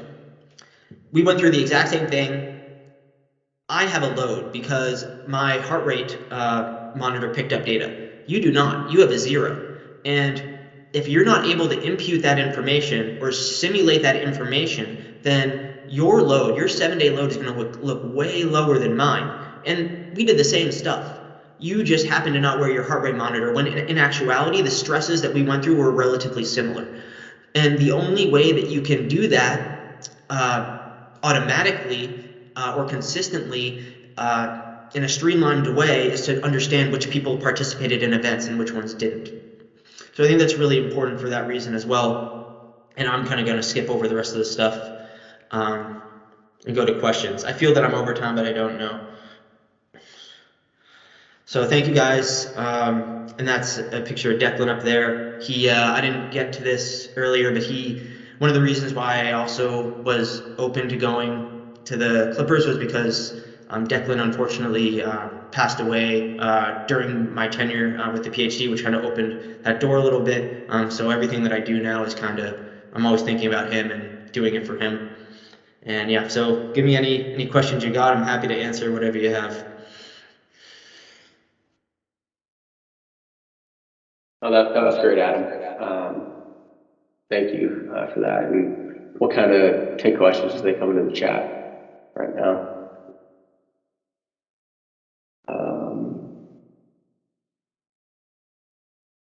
Adam, or this will be a quick one here from Shannon, but can you explain what you mean by aggregate loads? I mean by adding up loads over a period of time. So if like the rolling 7-day load that we went over, it's not just one day. It's like, what have you done in total over the past 3 days, or the past 7 days, and looking at that over time. And to better explain that, I guess, like if you're looking at the past 3 days, let's say we both have a load of, it's day 2, both of us have a load of 500, and we both practice. I wear my heart rate monitor and I get an extra plus 200, and you didn't, or you practiced but you didn't wear your heart rate monitor, so you get a 0, then it looks like the aggregate load over the past 3 days, I have a 700 and you have a 500, when in actuality they're relatively similar.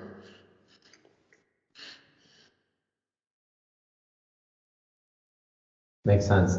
We have a question about someone was looking at your multipliers for stress, and if you had a specific method that you use for those multipliers, and or did that, does that change by team or population, or is it just kind of like, hey, we got to start somewhere, and I'm using like these. Yeah, how are you determining your multipliers, I guess, is a good way to go about it. The latter, not analytical. Just like I said, it's like, listen, we understand that this stuff is important. We want to appreciate it. So let's throw darts. And this was through, it's all subjective. Talking through with colleagues and with Reg specifically, it's like, what do we feel like the stresses of whatever this thing is that isn't related to training load? What do we feel like that is in relation to training load? Kind of comparing apples to oranges and just throwing a dart to start appreciating some things that aren't typically captured in that way. So do you like rank order them? Like, hey, we're going to say hydration is worse than this, or a combination of these two things, or is it pretty much just like all of these contribute and we're going to, rank them all equally type of thing? The first step is understanding what we could capture, like what we could actually quantify or estimate based on the resources that we had and the burden that we wanted to put on other people. So that's kind of where it started for us. Like, what can we actually like collect here? And then the second part is we just related it all back to TRIMP. So we started on that scale. We're like, okay, a game is this, a light practice is this, and we're like, okay, what do we feel like this event is in isolation compared with a game or compared with a practice? And went that way, which is, I don't know if I said it, but this is not a very scientific way of doing things. I don't recommend that people do this. I thought it's unique, and it's to kind of spur creativity in how you evaluate information. You know what, I like it though, you just got to start somewhere sometimes, and it's a little bit of an art and a science to this. And one person commented on here, and I just have to kind of echo it too, is I think, there's just an appreciation for you making public some of the tools and tricks and things that you're doing with your teams. And I think kind of that open source thing really does help move our field forward. And, the hope is that someone comes back maybe and says, I could do it better, or like that was wrong, but like you got to start somewhere. So I think, just much appreciation for doing that and then making it known. So thank you. Yeah, I appreciate it. I hope that people do it way better than me. I don't do it very well, but like you said, it's somewhere to start, and hopefully people can take it to the way higher up. Mike in the chat, he had a question. I actually had this thought as you were presenting as well, Adam, but so Mike works in tactical environment, and he's asking if you could use your similar monitoring approach with the tactical population, especially, since their population would be more unpredictable than, of course, in a team setting, because you wouldn't know, games, practice schedules all the time. Maybe if you have any thoughts on the tactical environment, maybe not if you don't have a lot of experience with it, but have you thought about that at all, using that aggregated loads model? I don't have too much experience with the tactical environment, but what I can say is so what actually happens is, like, we project where things are happening within the season, but then when stuff actually happens, we have another model. It's not a statistical model, but another model, for lack of a better term, that where it's what's actually happening. So what it ends up turning into is what's actually happening alongside what's projected in the future. And we can compare also what actually happened versus what we projected to happen, as well as another teaching point. But going back to the tactical thing, I think it's identifying situations or things that you believe are add or contribute towards fatigue, and figuring out a way to capture that information within the athletes or within the population, and just starting to try to figure out how to integrate it with whatever hard or objective metrics you have.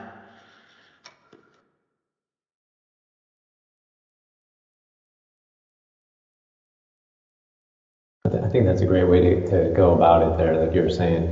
One of the unique things with hockey, I would say, is that this kind of like attempts, or shots on goal, or how many. I forget exactly how you describe it, but I've heard it multiple times in kind of the hockey setting. Is just how many times were we able to get in a scoring position versus how many times the other team was, and obviously that's an important metric that coaches probably tracked before you came along, and many others. What do you see? Is there something similar in basketball, and what are some thoughts on some sports don't have those, right? Some sports don't have those like clear like performance KPIs. What are your thoughts on kind of determining some of those? Conversations and observations. Like I'm not a basketball expert. I'm not a hockey expert. The coaches and manager, like they have so much experience. It's utilizing those resources in whatever environment you have, in whatever environment you're in. The people that know the most about the topic, being like, what do you care about? Why do you care about it? And ultimately, like, what it comes down, it doesn't really come down to what actually matters. It comes down to what they think matters. When you're talking about giving information that impacts decision making, because they're only going to act on stuff that they care about. So painting things in light of what they think matters is important. I honestly, I don't. There are a lot of basketball metrics out there, and I'm still trying to figure it out. I have no idea. I think that's a great answer though. Is just asking the coaches and seeing what's important to them, and then deriving some of the other data that you're collecting towards those metrics that are important to them. So I think that's a good answer, right? And you just got to see what's important to those athletes or what's important to those coaches that you're working with. We'll do one more question here, Adam. One more just came in.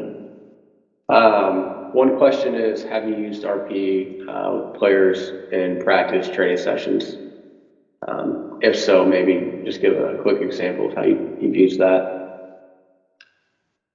Yeah, I have not. We use it with a little bit with younger players. With the Rangers, we didn't do too much with that, but with at the University of Vermont, I didn't talk about this with my background. But while I was doing, before I got to the Clippers, I was doing sports science stuff with UVM, and we would collect RP on a daily basis, and we would utilize that in two different ways. One is we had a software where we could directly relay the information back to the players, and I made reports for the players. So essentially, they're not filling out their survey. They're brought to this page that shows them that information in light of their performance. Like I would get, for basketball, for example, I would get all their game stats and create like fantasy points, if you will, and plus just display their game stats, and they could see how their RPE and their time on feet in basketball, and then that calculation for SRPE or SRPE training load, which is the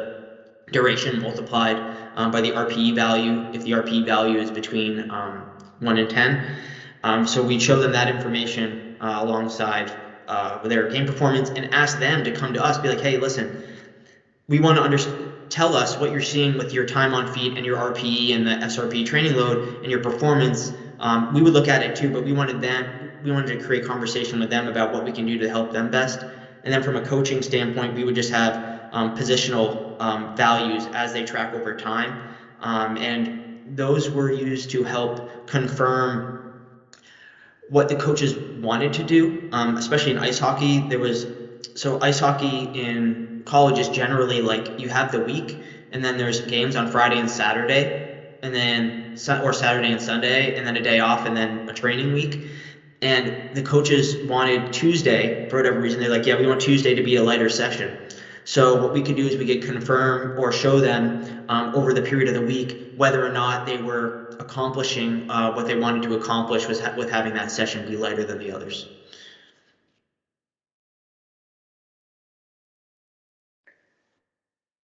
Yeah, I think working with both some hockey and basketball teams, I feel like there's a lot of overlap between hockey and basketball, at least in terms of like practice schedule, how often they play, things like that. So Patrick said he just texted me, said he needs 5 more minutes. So we have time for maybe another question or two. I'll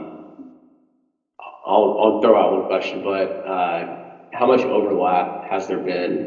You kind of started in hockey, then you went to basketball, Vermont, you're working with a lot of different sports. Now you're back in basketball. Has there been a lot of overlap with those two sports and kind of the sports science stuff that you provide them? That's a good question. I would say that there's overlap, but I've been brought in. So far, I've been put in situations where technology has existed in my environments, and so really the information that you collect and you provide mostly revolves around the technology that you have available, as well. So, for example, with the Clippers, I was brought like I was. This is my first year. I was brought in when the season was starting, and for me, it's not. It would not be a good idea to try to start new things and try to do new things when a new season is starting without proper evaluation of what's ongoing and what people and how people feel about that and how they respond to that. So there isn't much. It's just I'm just doing what I'm doing innovative things, I think, with the information that we have available while trying to sprinkle in some key aspects like the participation. I'd say the participation is consistent across all sports. I think that that's kind of the holy grail of everything, because at the very least, if you have participation, you can use that as a proxy measure for volume, and you have the frequency through it. So I think you get a lot out of just that in any environment. I think that's definitely a key point, what you just said there, because you kind of did join right before the season. Some people go in, do those jobs and think they have to like change everything day one. But if the team's gearing up, season's about ready to start, sometimes you can just sit back and kind of find low hanging fruits and where you can help, like the participation report. I love that. That was a great idea and something you're doing. So I think we are, one more question from Eric. All right, last question, I promise, and then we'll let Patrick go on. So Eric McMahon from the NSCA says, you navigated the path from SMC to sports sci analytics. You talked about how sports scientists roles collaborate with coaches. With many new sports science roles in the mix, how does integration with SMC work best? I think that's a good point, and a really good question.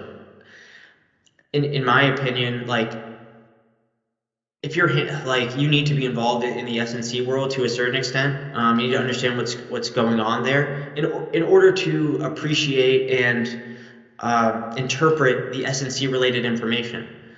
And I would say the same thing with practice with the sport itself. Like if you want to get into sports science and you're evaluating chances or movement patterns and things like that, you need to understand what the players do in their natural environment, and you need to make observations there. You need to get your hands dirty there.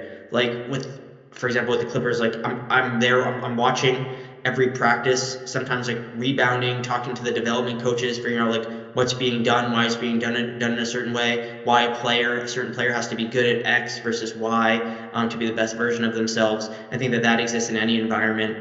Then with the strength and conditioning side of things, it's essentially the same concept. And you want to be with the players too, right? If you're collecting information from anyone, if you're hands-on with the players and collecting information, you got to be a part of what they're doing, because oftentimes I find that a lot of players, they don't really want information, at least at the levels that I've been at. They don't really want information collected from them. It's not ooh, I want to reach out to someone and have information collected on me. It's more they're doing it out of respect for you and the relationship that you have with them, and because that they know that you have their best interest in mind. So just building relationships with the athletes that you're working with is really important in the sports science world as well. Awesome answer.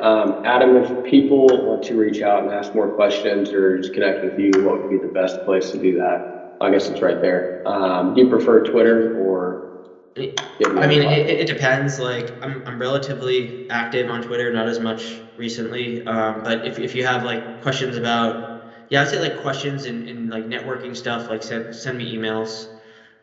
But you can interact with me on Twitter, and I'll respond to stuff too. Awesome. Thank you very much. We'll pass the torch now to Patrick Peterson. He's our representative out of the University of Pittsburgh. Patrick, I'll go ahead and let you take the floor. Yeah, for sure. Let me just go ahead and share the screen here. And slideshow.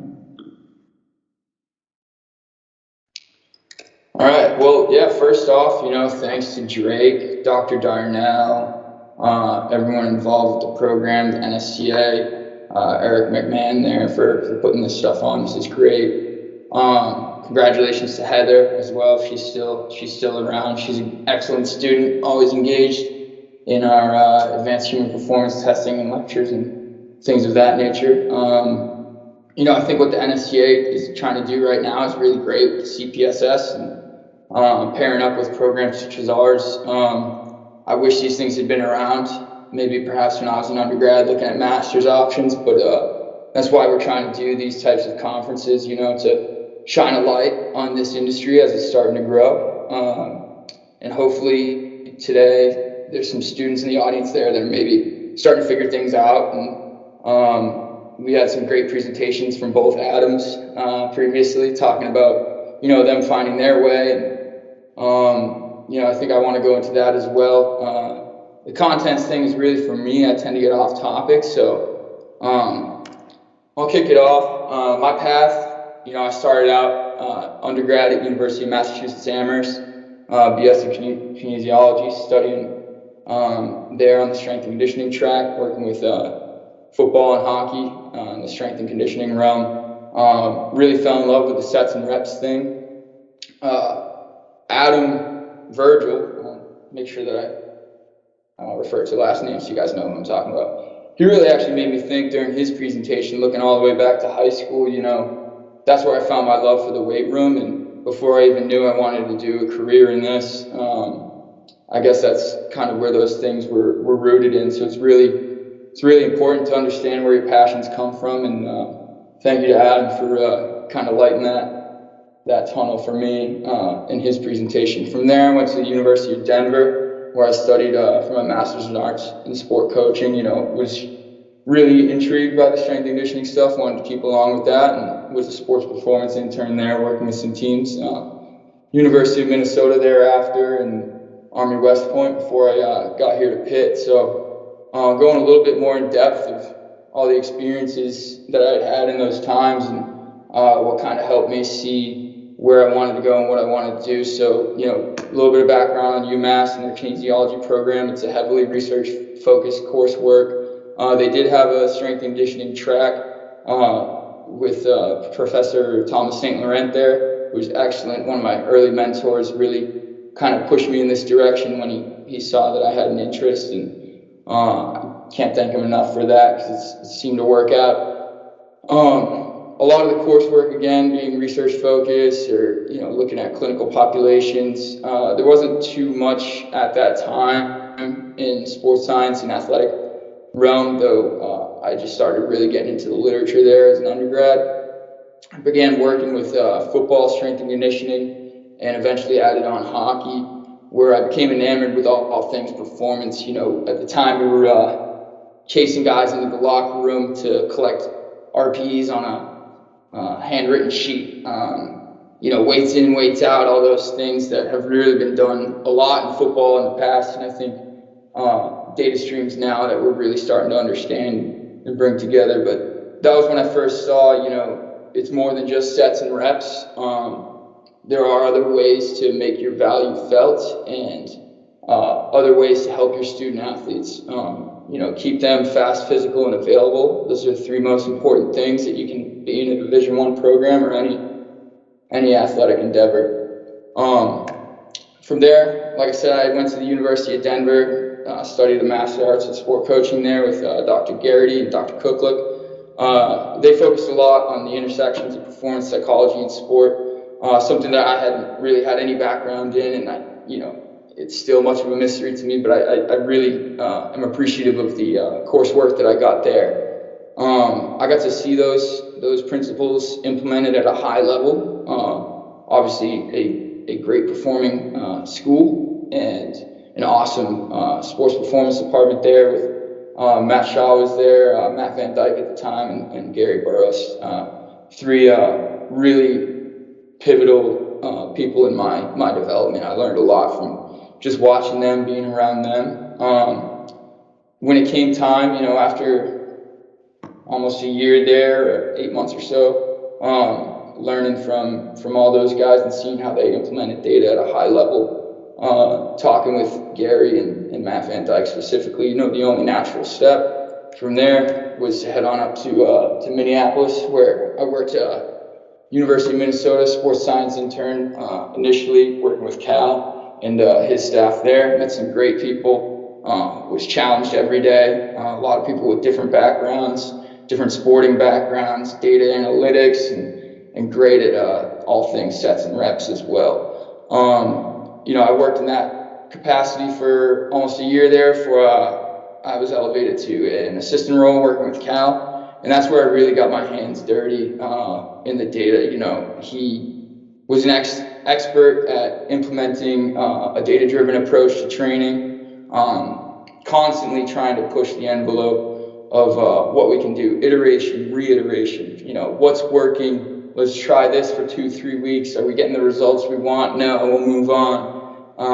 It's amazing, in the 2 years I was there, seeing how different that program had become, and that's really a pivotal time in my career, learning from that staff there, being around a bunch of high-level athletes, guys coming in the summer, guys and girls coming in the summer as well, Olympians and everybody. And, I got to see what Adam LaChance had talked a lot earlier about a culture of buy-in. I got to see what a culture of buy-in around a data-driven approach really should look like in a high-performing institution there. So, I gained experience building a curriculum through managing the sports science internship there. We always had at least 5 interns, I want to say.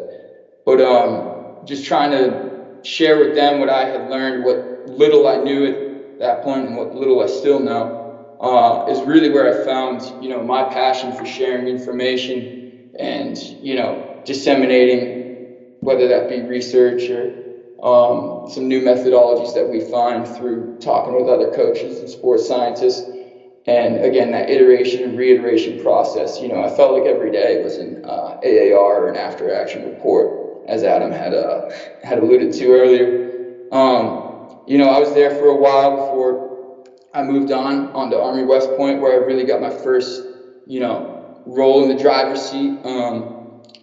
Sitting in on practice planning with the men and women soccer coaches, all things return to play, programming, and athlete management. We did what we could with what we had there. We definitely didn't have all the tools that Cal does in his mad science lab, but we were able to build our own native athlete management system through, Google Docs and Google Data Studio and everything that was free and available to us.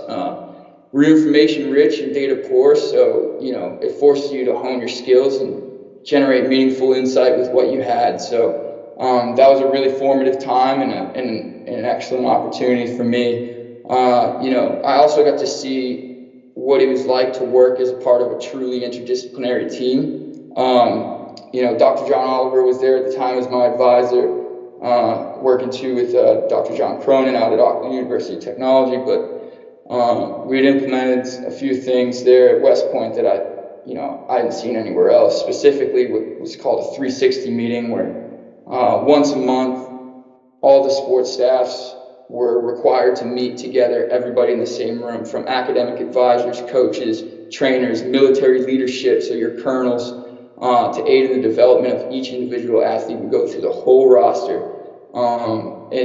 Adam Virgil alluded to these global stressors, and he's done an excellent job quantifying, and I'm definitely going to be picking his brain after today for that. But, that was where I really got the inside look at what these global stressors might look like at the United States Military Academy, Army West Point, and try to understand, how I can take that with me into my next career steps. It was a great experience. The athletes were awesome, and like I said, we did what we could with what we had, and I learned a lot there.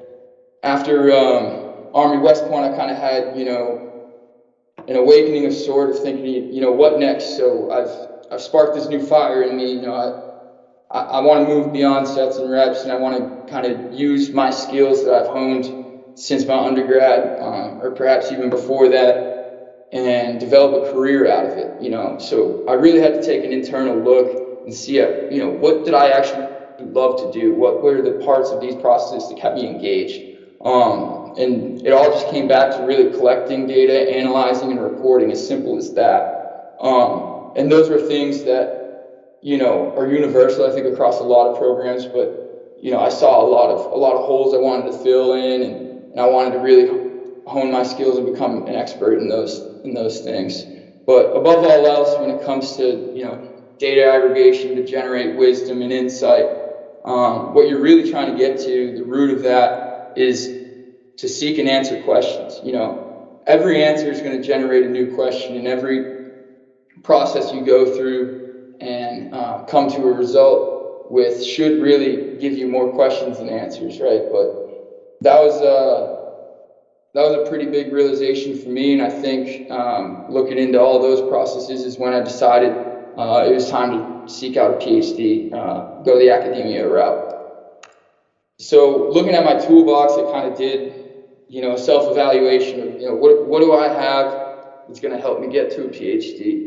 I had an analytical mind. I was curious in nature. I was passionate about helping athletes and helping people. And I had a desire to really share this knowledge, in the literature and teaching and mentorship. And those were the things that really, really got my goat about this job. And really, I think using these tools in my toolbox could speak to my skills and help me get to where I wanted to be. I also had to be kind of real with myself and see, what might not be up to par in my resume trying to get into, or my CV trying to get into a PhD spot. And at the time, it was scientific writing and laboratory experience. I'd been on the floor, in the weight room, on the field, in the meeting rooms with coaches, but, kind of iterating that scientific process in the applied setting, but I hadn't really gotten down to the nitty-gritty of the data and hadn't really gotten into, gold standard methodologies and those things, because a lot of what you use on the field is a proxy measure of something else. So I really had to, like I said, take a good hard look at myself and see what I had to do there. So I knew whichever PhD program I was going to go to, now there are options out there. There are applied ones where you work embedded with a team. There are the traditional American PhD where you're in a lab and, long hours, nights and weekends writing and reducing old data sets and doing all those things. So I really had to take a look at, again, where my skills were and where they needed to fill in. And I think to get to the scientific writing and laboratory experience, I had to go the traditional route. It was at that time I was lucky to have received a call from my now advisor, Dr. Nindle, who was close with, one of my colleagues and also my advisor, Dr. John Oliver at West Point. They were working on something special at the time, the Innovation Institute at Pitt. Chris Hoppy, our athletic director, they were really, really tuned into this sports science thing. They knew that that's what they wanted to do. And in order to get somebody into that position, a doctoral research fellowship would be a good way to bring somebody in to hone those skills and to get these questions answered that they had. They're burning sports science questions, as Dr. Darnell alluded to. The PhD in rehabilitation science is within the School of Rehab Science here at Pitt, which is SHRS is a great destination. There's been a lot of great researchers coming out of there. Everyone from Dr. Freddie Fu, Volker, and Dr. Jay Ergang. Like, there's some really good research coming out of the UPMC and SHRS, sphere. So I knew that was a reputable program. I knew the NMRL and the Warrior Human Performance Research Center had a long-standing history of studying physical fitness characteristics of warfighters and also working in with some athletic populations. So I knew that the tools that you would get from coming to a program like this would really help propel me forward in my career in all aspects. And I had the background from the military academy, and I understood tactical populations, or at least had an understanding of research in tactical populations. And of course, another major selling point, probably the biggest one for me, is working with the Pitt Panthers as a football sports scientist.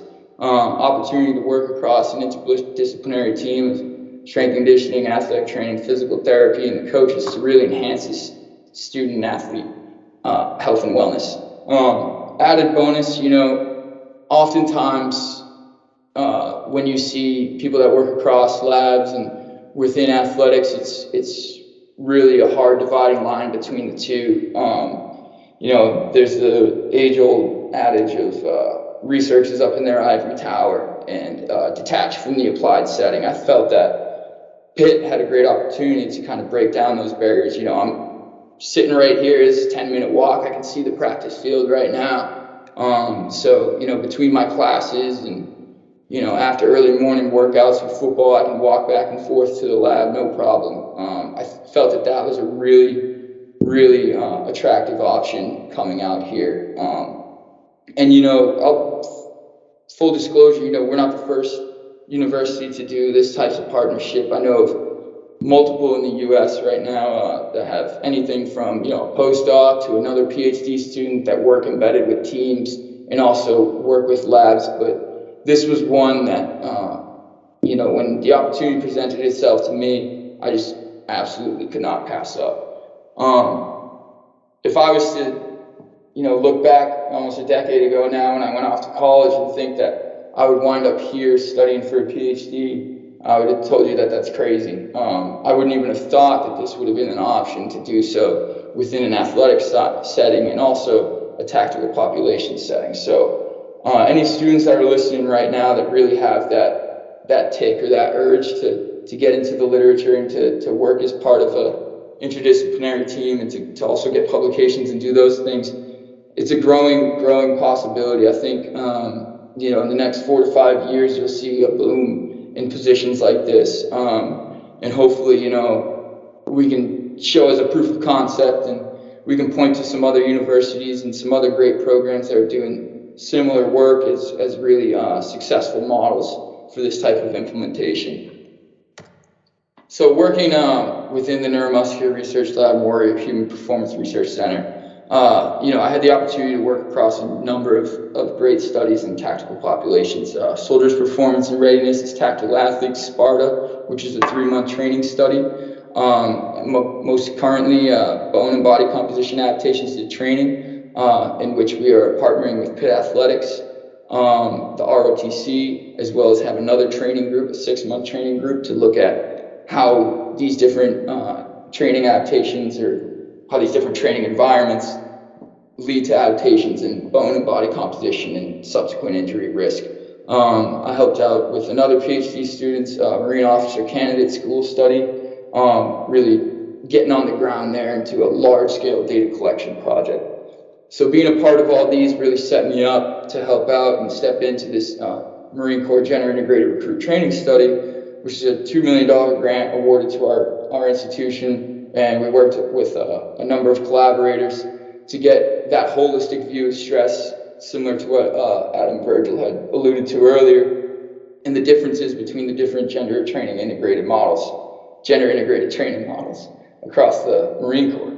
So, as a first-year PhD student, I was leading data collection and designing the protocol and submitting IRBs and all these things to test, 600 U.S. Marines, and, males and females, to do some similar testing that we would do with athletic populations pre and post training, and give some recommendations to the Marine Corps there. We just finished up data collection. We're in the analysis process now, and this is going to be my first author publication, so I'm really excited about this one. But throughout that process, and one of the other really attractive options at the University of Pittsburgh is that a lot of these departments and a lot of these labs collaborate together on other research. There's a number of other projects going on in our lab that are collaborated with or co-located with other labs within this university. Anything from,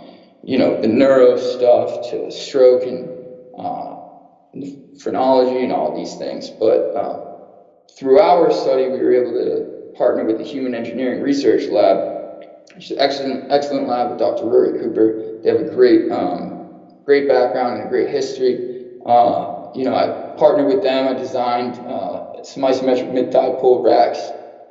They have the machine shop. They're able to fabricate there with all the CAD stuff to get that going. So, one thing that's really beneficial about partnering between academia and an athletic population is you're giving an athletic department access to tools that they perhaps otherwise would not have, especially when you look across a university where there's a number of teams. Olympic teams are historically, I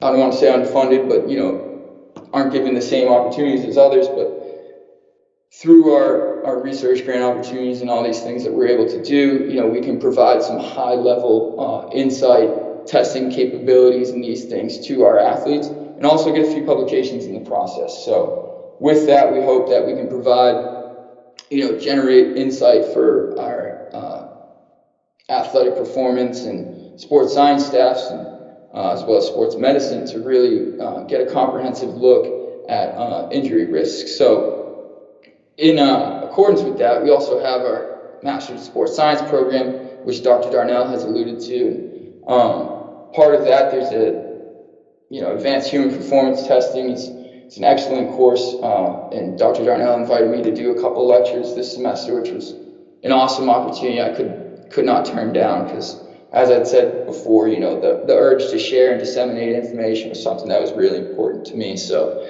we try to implement into those courses these types of testing modalities, which are going to be used between our lab and athletics. Most recently, you've probably seen, again, our mid-thigh pull racks up on the Pitt Sports Performance page, which are now co-located up the hill there. We still have a few others in our lab currently that will be used on other studies.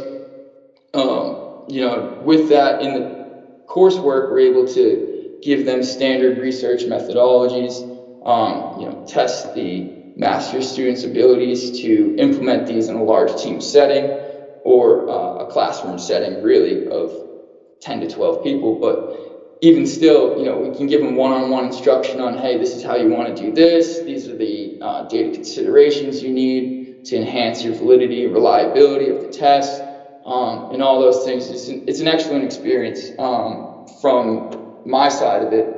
And I think back to my days in my undergrad program.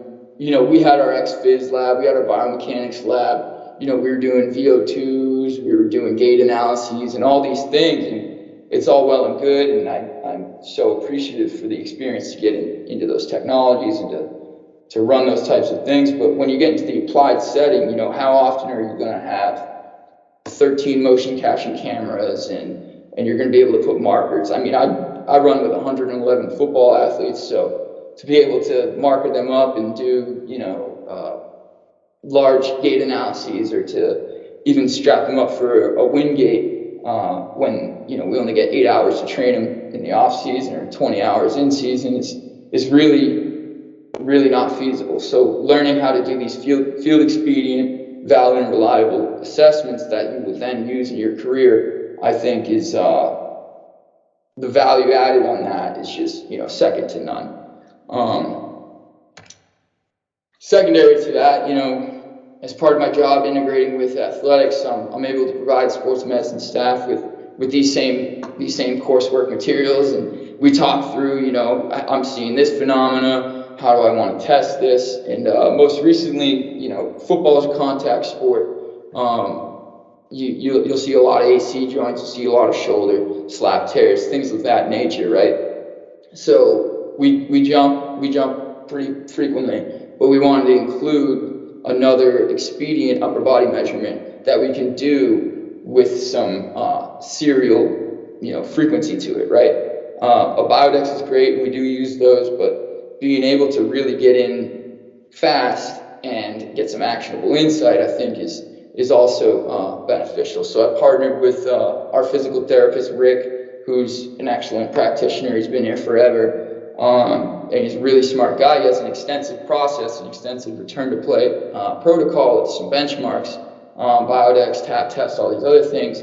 But he talked to me about, we really want to include this ASH test. He'd done it before with the strength staff, just a little less frequent. So I thought, hey, why not share over these course materials with you? I'll do some demos.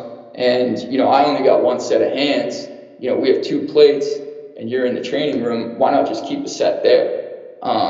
So now we've been collecting with a lot higher frequency, doing that. And, we're integrating our reports from the ASH test into his return to play protocol. And, this is part of that iteration and reiteration process that I spoke about earlier, where, if we're seeing something from the Biodex or we're seeing something from the tap test or what have you,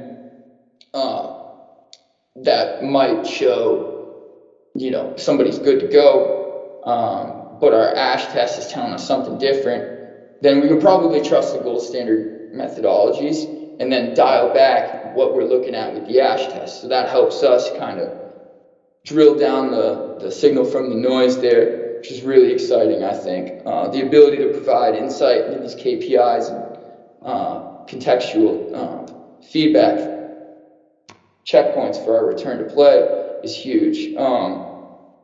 And we've recently been piloting some other stuff. I think the force plates offer a great opportunity for some dynamic assessments. There isn't really much literature that I've been able to find, and please link me if someone in the chat has something.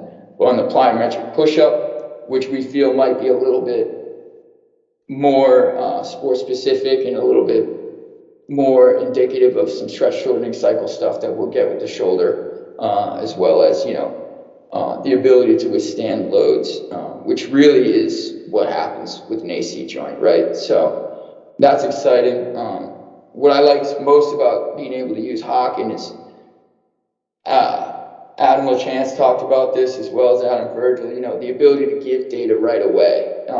We use dashboards, we use R, we use Tableau, but those things take time, even with our APIs to pull things down.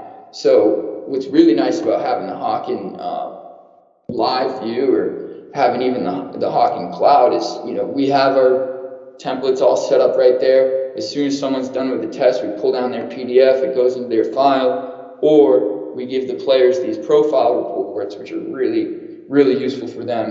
Adam LaChance had talked about, the eye generation that everyone's used to playing video games and having instantaneous feedback. Well, it's really important for us to make sure that the players know why we're testing something. So I'm a big proponent of radar charts when you're trying to give something to a player, because we've all played 2K, we've all played FIFA. We know what it looks like when you want to build out your team and set who you want your shooting guard to be. You know which side of the radar his shooting ability should be on. So these are really quick instantaneous ways to provide value, and also to keep yourself from becoming, that guy that's standing there with the tablet telling you what to do after you've just been told what to do since 5 a.m. When you showed up for lift. So it's really beneficial for us, I believe, and something that we continue to build off of.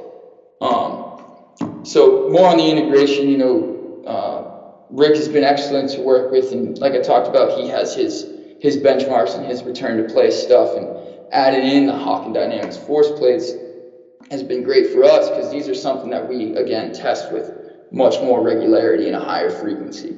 So, I have my criteria for the braking and propulsive impulse stuff, which I've taken from some of Matt Jordan's literature.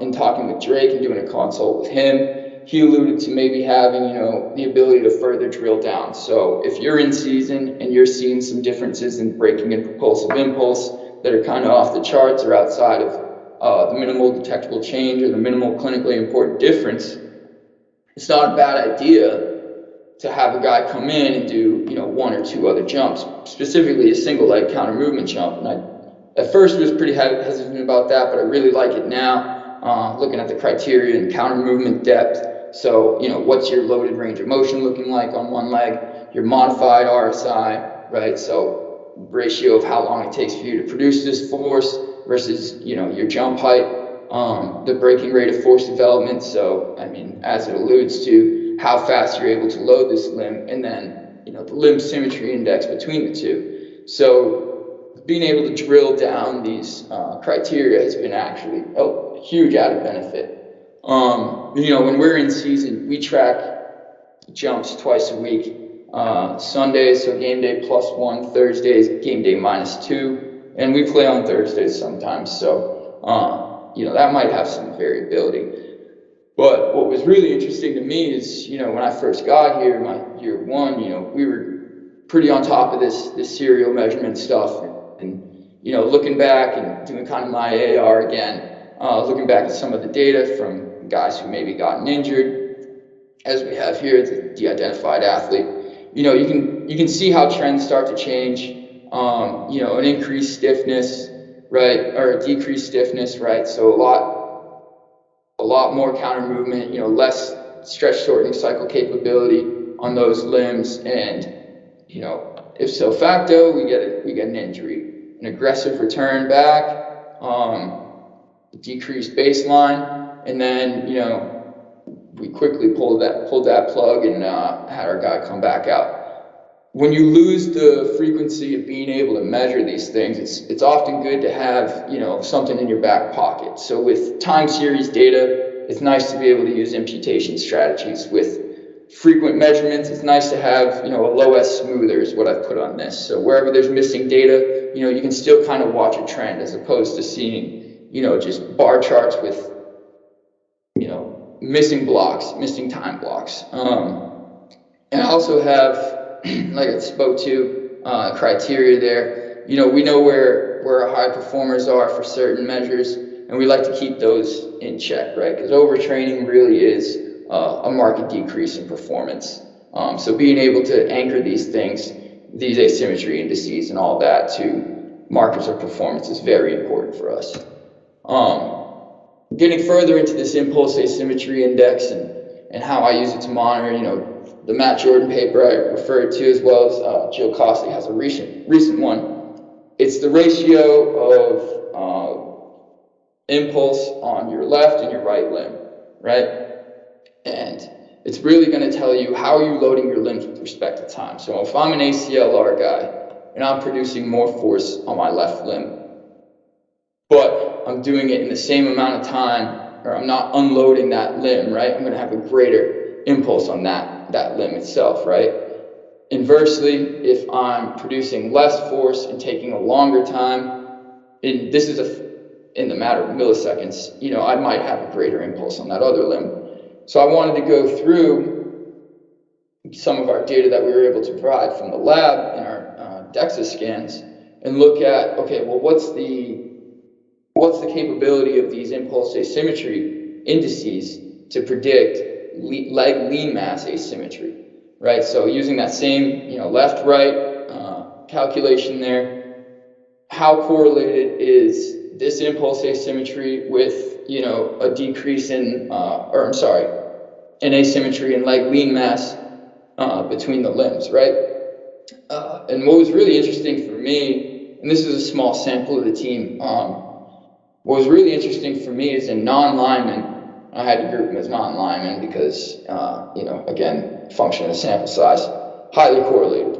In linemen, you really don't get to see that. So that led me to believe and ask another question about the utility of a bilateral test in a stance in linemen who are commonly in a bilateral stance and are used to accepting high amounts of force, whether that be in pass pro or run blocking, right? But what I do know is that our non-linemen, our skill guys, our mids, they do a lot more on one leg throughout the game. So these might be a little bit more sensitive to the lean mass asymmetries. Leads me to believe perhaps there's some neural components with the linemen, because of course there were lean mass asymmetries, or perhaps there's an effect of training. I will give you this caveat: our linemen tend to be much older. At least on our team, we had our 5 stars come back this year, so they definitely have a higher training age than perhaps some of our non-linemen. They have a higher body mass, and they also have a higher absolute strength. These are other caveats, but this is just kind of an example of that iteration and reiteration process that I alluded to. When it comes to performance identification in a team where there's 100 plus guys, right? Where I might have 330 pounder, I might have 180 pounder. What I really wanted to drill down was, what metrics from the force plate am I going to be able to look at on the fly in the middle of a weight training session, or, in the middle of a testing session, when a guy comes, jumps, hits the plate, and asks, how'd I do? Well, jump height really isn't going to cut it. It's a function often of, impulse, but also body mass. And like I said, the anthropometric differences are really tough there. I think Adam Chance earlier had alluded to takeoff velocity, and that's a great one as well to look at. I was really interested in power, force and velocity and how those things change over time. So I ran what's called a C5.0 decision tree. I looked at 3,500 of our jumps and kind of what delineated a high versus a low performer in a median split, right? And I had chosen a few variables that I thought, maybe I'll be able to build a force velocity profile off this. I found, some benchmarks for what we want to hit for our wattage per kilogram. And it's been really useful for us in terms of, as a guy jumps and he hits, let's say 61, I'll say, all right, well, you're more than likely above the top 50% of the team. But if he hits 64, then he's up in that top 20%. So that's a really interesting feedback usage to give to those guys. And they really enjoy it. Like I said, it's like a video game. It's something that they can strive for, week in and week out to hit. So this was just one use of some data skills that I had gained in the PhD and in part of my educational process to implement within our team at Pitt. And, as you probably could figure from the last graphic, there is some collinearity with those variables. And excuse this correlation matrix, it's a really busy chart, I know, but there's, 86 variables from Hawkins. So we just wanted to take a look at, all right, well, if we're tracking 4 metrics throughout the season, and they're all kind of telling us the same thing, then what's the point, right? We want to find things that are telling us a different story, but also still have contextual focus within our program. So, something like an average braking force is a great metric to use, but I'm not going to use that in conjunction with braking impulse because, it's the difference of force times time or force, over time, right? And that's just the nature of biomechanics and Newton's laws, right? Things are integrals, rates, ratios of each other. So you really got to hone in and try and understand, what is my training adaptation? What do I want to get out of this? And then how can I track that over time? And then, KISS, it's classic KISS method, right? You want to keep things as simple as possible, right? So if I'm going to look at 3 metrics, great. If I want to look at 5 to 10, well, you better have a good reason for choosing that number, right? Because it's just going to add more noise to your processes. Some more in-season data. So I think both the Adams really alluded to this, and I think it's a common theme. There are global stressors in sport, whether that be the NBA, NFL, NCAA, whatever that may be, right? I went and looked at, through some publicly available data, our travel schedule as opposed to the travel schedule across the rest of the NCAA, and found, we're well below the average, right, for most Division I football teams in terms of travel. We're a well-traveled team. Within the ACC, it's a pretty close temporal spatial conference, right? We don't really have to cross any time zones.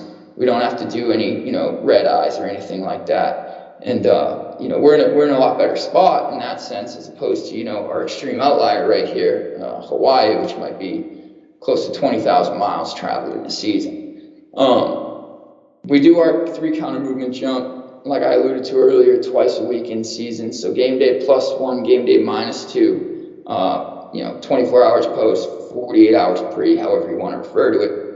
And what I wanted to understand is, expected points added per play, how well a team performs during a drive, given the expectation, with the notion that not all yards are created equal. How do we do on games where we travel versus games where we don't travel? And, as I alluded to earlier, we don't, as opposed to some of these other teams, we don't really travel as heavy as they might do. So this stress really doesn't seem to have a big indicator on what we're able to do. But, we will see decreases in peak relative propulsive power as opposed to a home game, jump momentum, with some caveat there that those changes are going to be sensitive to changes in body mass, perhaps due to environmental factors. If we play down at Hard Rock Stadium where Adam's at, it's pretty humid there. Our big guys are going to probably lose anywhere from, 3 pounds up to 8 pounds, right, during game day. So if they're producing similar or perhaps the same force the next day, their jump momentum's gonna hit that. So we'll see some declines there. Breaking rate of force development, it kind of varies, right? So, if your counter movement depth isn't really a deep one, you're going to have a higher rate of force development because you're going to spend less time doing it, and you're going to produce, let's say, the similar amount of force for the same jump height.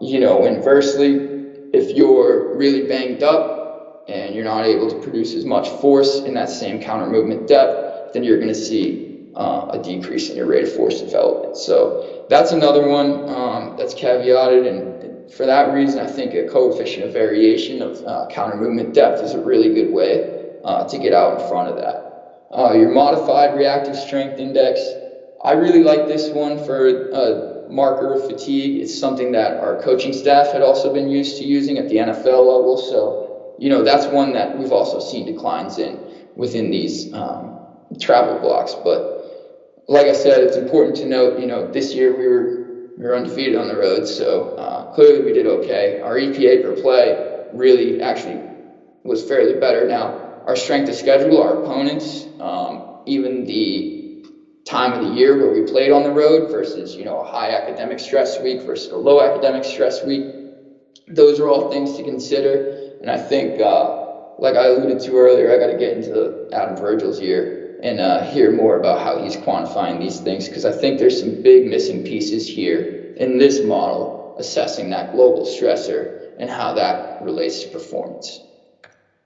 So I talked about this a little bit earlier too, our bone and body composition adaptations to training study. So it's a really great example of how you can integrate the academic setting with some existing data streams from the applied athletic setting. So, we have scans of bone microarchitecture, body composition, a questionnaire for dietary habits. We're going to throw that in with some of the training load data, what we get from Catapult, volume load, things in the weight room, our mid-thigh pull, counter movement, jump, and previous injury history. And the hope is, we can get a comprehensive injury risk analysis, kind of that golden egg everyone's trying to chase. With the ability to do these higher level scans, you're dealing with some tough laws in the state of Pennsylvania. So I know a lot of athletic departments have their own DEXAs in-house. Pennsylvania is one that you need institutional review board, IRB approval, or a doctor's note to complete. So, we're able to provide athletics with IRB approval, and it's kind of a quid pro quo there. So I think it's been really beneficial for us. I know with football, the data that we're able to get from our body composition stuff has really helped our models, as I showed earlier with our impulse asymmetry index stuff. Shout out to our bone team here, Kelly and Nicole. They're excellent at what they do, and they're really good at making sure that we're able to get this data turned around quick to athletics. They're also, as part of that iterative and reiterative process, when we see things on the high-res peripheral computed tomography, the HRPTCT, that you might not see in the DEXA, they'll flag that, talk to the directors of sports med and let them know, hey, this is a person you might want to look into. Because of course the DEXA gives you aerial bone mineral density, kind of like it is a two-dimensional cross-section, whereas the HRPQ-CT will give you a three-dimensional volumetric bone mineral density from which you can run finite element analyses, look at failure loads, so how many kilonewtons until the bone, theoretically would break at that site. You can look at cortical porosity, you can look at all these measures of pretty much like how strong and how stable your bone is. And like I said, we have experts within our lab who are in that space and are very, very well suited to speak on that stuff. So these are things that I don't know if we didn't have a partnership with athletics, if we'd really ever get access to. And that's valuable information, right? If I'm looking at a defensive lineman and his aerial bone mineral density from the DEXA is great, but that's all I ever get. I might not be able to see that he's at a high fracture risk if there's some cortical porosity or some other measure on the HRPQ-CT there that, I might not have access to, again, because I need that institutional review board approval. And also these machines are very novel, hard to come by in the States especially. So definitely some added benefit there. And I think it's a partnership that we're going to be excited to continue to grow. Also, as part of working with the Masters of Sports Science program, I have a master's student, currently Drew, and we graduated one last year, Jonathan, that work closely with myself at football. We have other master's students like Heather, who works with women's lax, Kevin up the hill with women's soccer, Megan, Caroline. We have, a lot of them are placed within some of the teams here at Pitt, and are able to complete their capstone projects looking at some of these burning sports science questions. So, on the right here, Jonathan did a great job last year presenting on the differences between absolute high-speed distance as given by the universal threshold of the 12 miles an hour that Catapult provides, or a 5-minute mile pace, compared to a relative high-speed distance threshold, which is set at 70%, because I believe there was a paper that had cited 70% as the reason why Catapult had chose that 12 miles per hour range. And of course, there's significant differences in volumes between all position groups. So that led us to believe, okay, now we need to really look at our top speed testing off season, maintain top obsessions, and then perhaps instead report percentages, a relative percentage high speed distance. That begat Drew's now capstone project, where we're trying to look at the differences in sprint kinetics, right? So kinetics and kinematics, so speed versus acceleration, and the tau variable, right? So the ratio of maximum acceleration and velocity, independent of velocity, sorry. So what we really want to understand is, in the 40, which is a common measure of top speed in football, that's not going to be a viable metric to compare between position groups because it's so dissimilar. But independent of your maximum velocity is your acceleration capability up to par, which makes sense. Football is a territorial game. It's all about your get off and how you get off the line. So we want to really be able to tune in there and see if, this D lineman who maybe has a 40 time close to 5 seconds versus this defensive back who has a 4.3, right? They're going to have different training adaptations to their top speed, but what we're really trying to chase is improving maximum acceleration. So if your top speed is that high, your maximum acceleration is going to be higher as a function of that, and as well your body mass and anthropometric changes. But being able to bring it down to tau will really help us in guiding these training adaptations.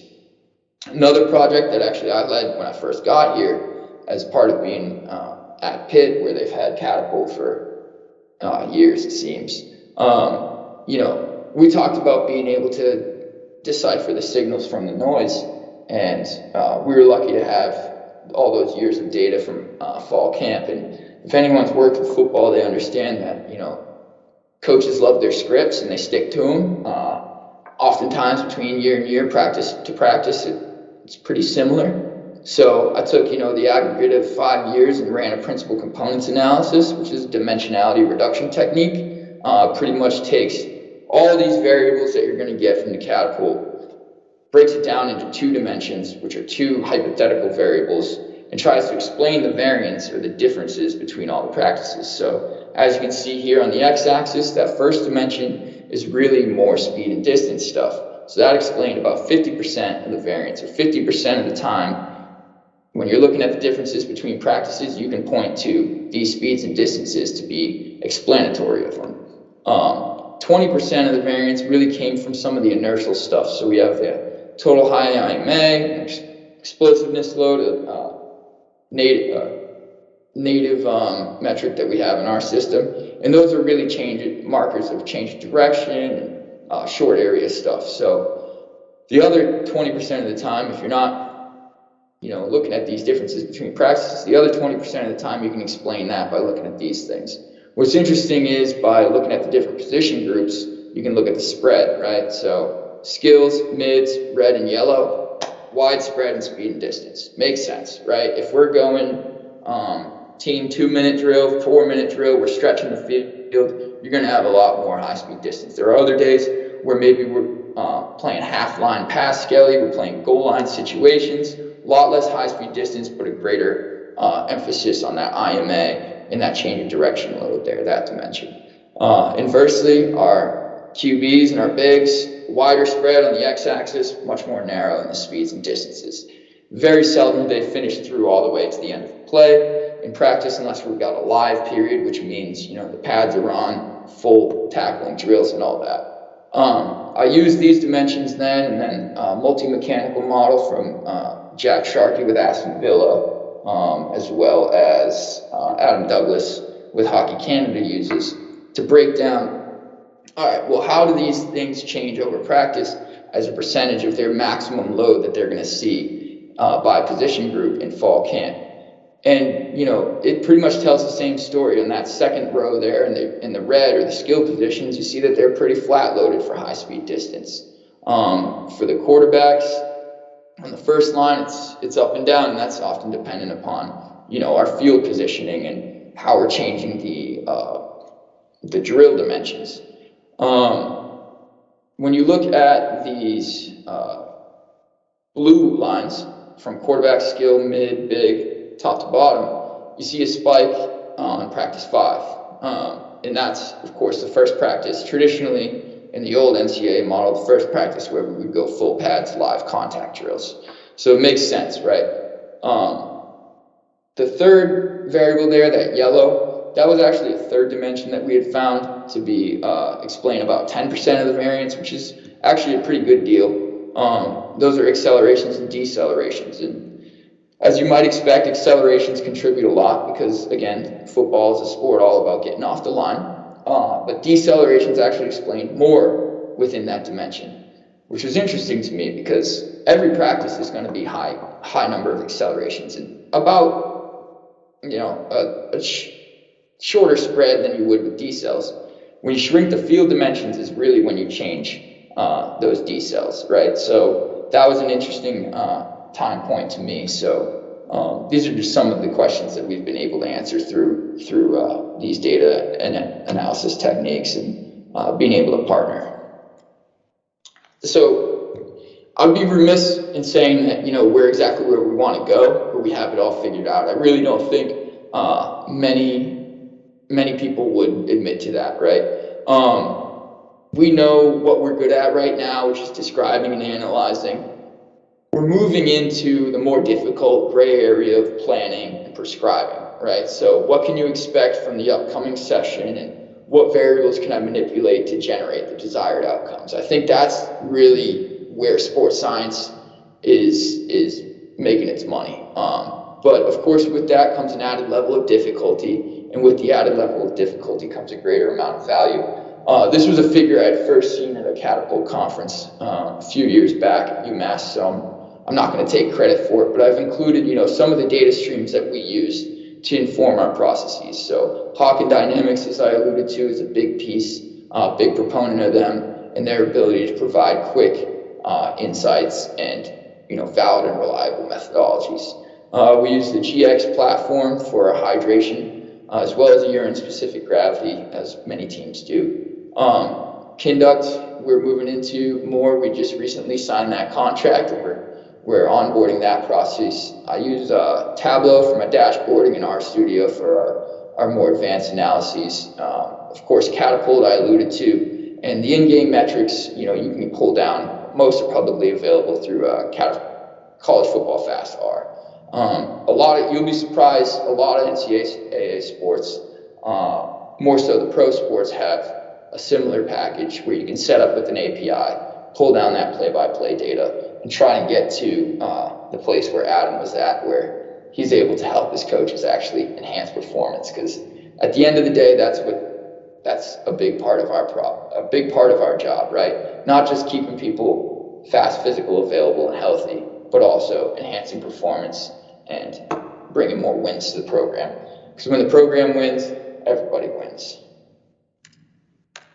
So with that, I just wanted to, again, thank everyone I had previously mentioned, as well as, my mentors, my advisor, Dr. Nindle, Dr. Darnell, Drake, and Ben and Hawken for bringing us on, Eric McMahon and the NSCA, Chris Hoppy, Coach Stack, Coach Narduzzi, Rick Jorts, our PT, and Chris Hanks, our sports medicine professional. So, as well as Jen Brown, and of course Felix, who has a similar position to me but works with football. So, with that, if anyone has questions, I'll take those.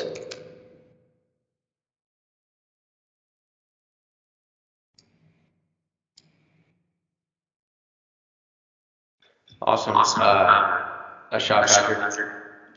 If we got questions coming in now. So if you guys have questions, go ahead and enter those in the chat. I'll read these off.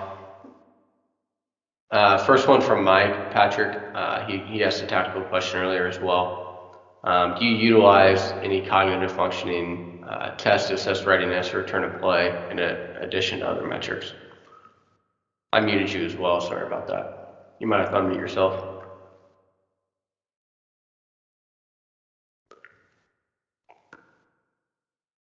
Yeah. So our PT Rick does use a standard questionnaire for return to play readiness. I can't remember what exactly the name of it is, but it's pretty well reported in the literature. Obviously, that's going to be a big factor. Kinesiophobia and all those things really play into it. And when we keep coming back to these global stressors, and understanding that you need to kind of step outside of your realm of expertise and see that there's a bigger picture at hand. I think adding in the psychological piece is a huge undertaking, but it's definitely worth it. Now,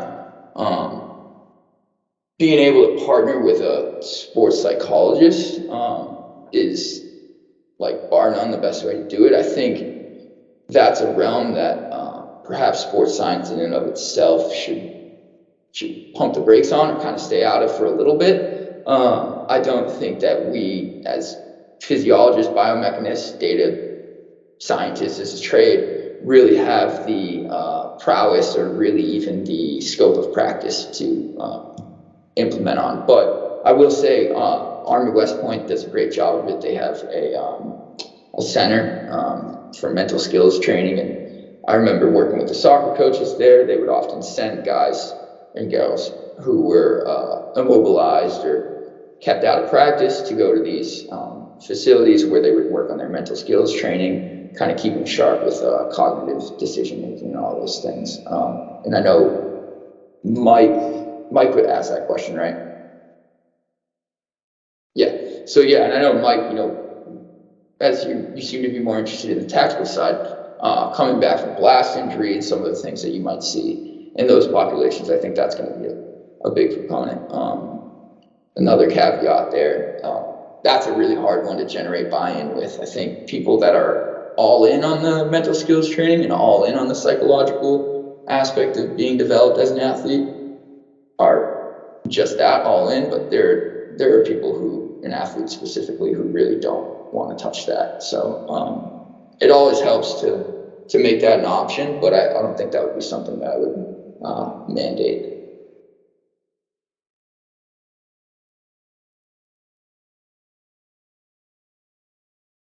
Great work, Patrick, on the presentation there. Question coming from Dylan is really kind of in regards to the improving training and the return to play process, and he was curious if there's any room for practitioners with specializations in the area of like motor learning and control or cognitive and perceptual neuroscience, kind of in those areas to also helps kind of support or attack these things that influence on-field performance.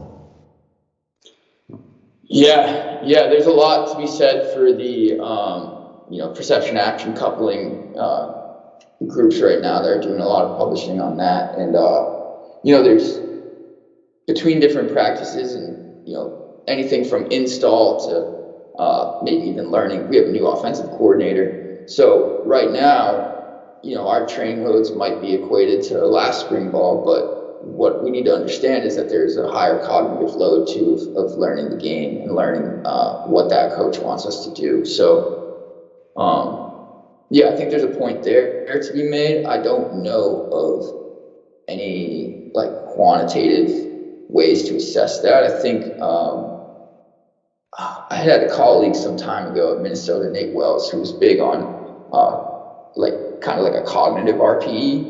And I found that to be really interesting. And I mean, if that's something that you're going to add to your daily wellness or questionnaire, it's a simple fix. So I hope that answers your question. Yeah, I think that's a good response there. And it's hard. We're human beings, right? We're complex systems, and we can't narrow down to any one or two areas or data points. It's not like mechanical engineering where we could just look at a single stress point or entity and figure out why something broke.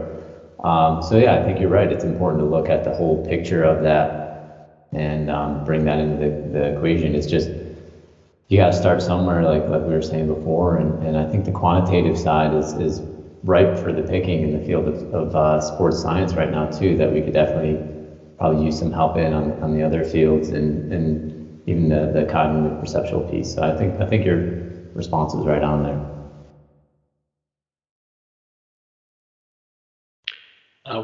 We probably do have time for one or two more questions if anyone else has one. Kind of until another question comes in, Patrick, I think, your visuals are great. Obviously you have a lot of skills on that side on piecing together large data sets, and maybe if there are still some listeners on here that are younger and don't necessarily have those skill sets, would there be any resources that you could push them to that they could learn that skill set or, learn it, maybe not learn it completely and to the point where they're doing it, but just be able to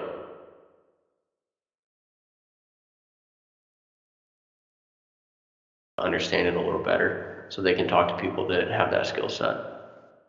To learn data wrangling, I think that when you do get to a position where you're in the driver's seat, that's going to be like one of the first things you're asked to do, right? There's an adage that 80% of analysis comes down to data cleaning, and it's so true.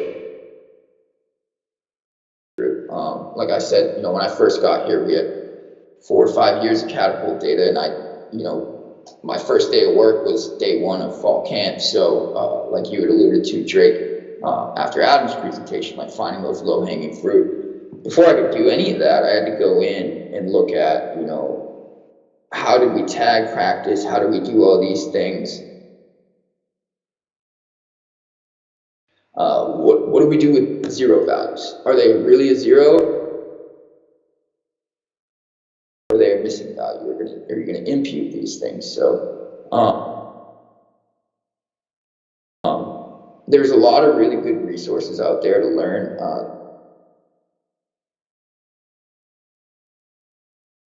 DataCamp is one, whether you're going to get into R or Python or any of those things, and it's going to be a growth process. So you got to go in and know that probably your first 8 weeks, you're really not going to be able to generate too much insight.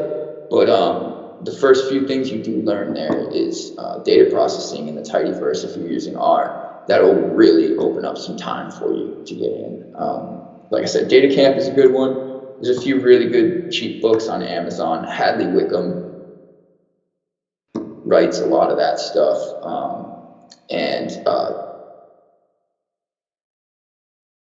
Dr. Pat Ward with the Seattle Seahawks, he does a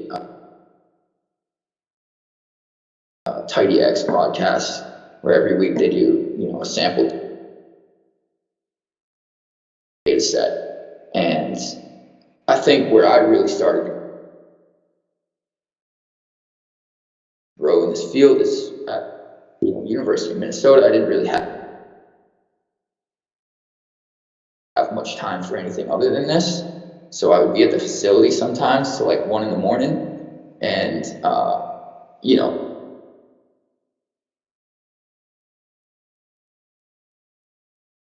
it's super cold out there, and I didn't really have any friends at that point other than people that I worked with. So we were always just working on honing our skills and that stuff. So being able to commit those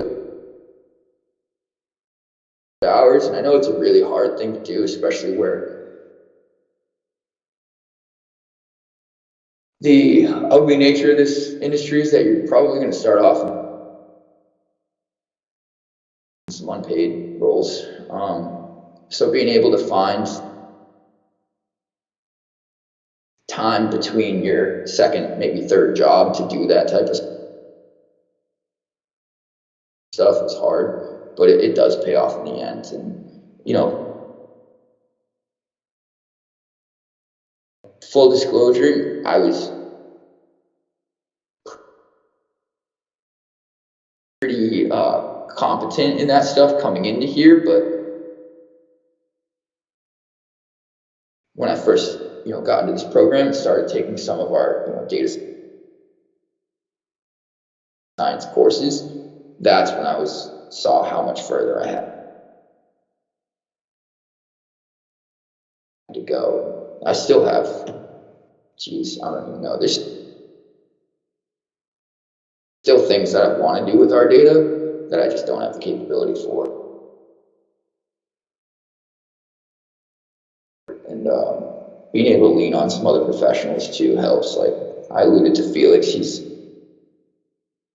within our program as well. We have professors in the lab that specialize in that stuff. So if I have a question, I just go to them. I can get a lot of help that way. But so the big runaround, but pretty much what I would say is lean into some resources, free ones, TidyX with Pat Ward, paid ones, books from Hadley Wickham or Data Camp, worth the investment, and then lean into people too.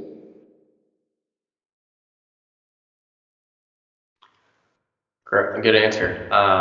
Mike has one more question, and I'm not sure, you might have this answer now. We'll keep it quick if so. He says, in your experience, have you noticed influence of barometric pressure on CMJ testing, traveling to higher elevations? I have not, no. I mean, the displacement's so low relative to, like if you're alluding to like a projectile, right? So like, you hit more home runs at Mile High, or it's easier to kick a 50-yard field goal.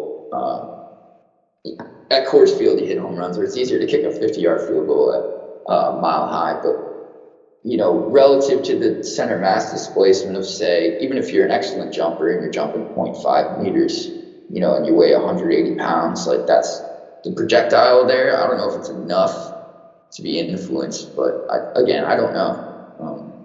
It's a good question. I don't know what kind of elevation is in Hawaii, but I will say the best data collectively as a team that we had was in Hawaii on a trip there. So I don't know if I'd have to look that up, but did experience that. Drake, that might have more to do with the sunshine and the global stretch. I think it might have been a little bit of that too. A little bit of that, force plates, and who knows what, right? Well, that's another point too. Is like, the force plates are derived off, standard gravity and gravitational constant, which, correct me if I'm wrong, would be different at elevation. So, yeah, something to consider. I think if you were concerned about that, I would take a standard weight, like you've probably seen them in a lab setting or engineering or machine shop. They have these cylindrical looking things. They're like typically brass, and they're 5 kilograms, and 5 kilograms is 5 kilograms. So using that might help.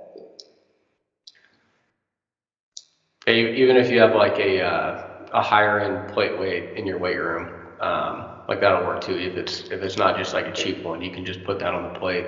If it is a good quality one, and you can test your force plate with that. Yeah, like an Alico calibrated or something. Yeah, exactly. Awesome, Patrick. So if anyone has more questions or they'd like to follow you or reach out for anything, where would be the best place that they could find you?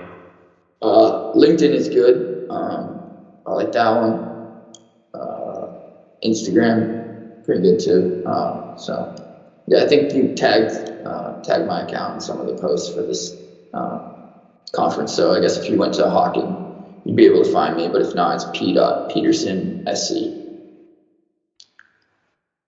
Awesome. Yeah, everyone can go to Hawken to find Patrick's Instagram if they'd like. It definitely is tagged on there on everything. But no, thank you, Patrick, for coming on today. That was awesome. And Adam Chance, if you guys are still on here, thank you as well for your time. Definitely learned a lot on this presentation, and I hope everyone listening did as well. So Matt, I don't know if you'd like to sign it off. You have anything else to say, or?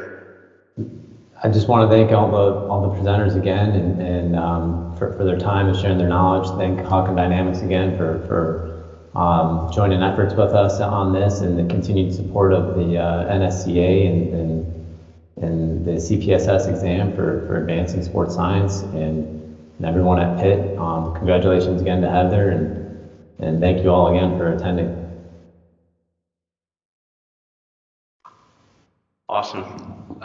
See y'all. Have a good night.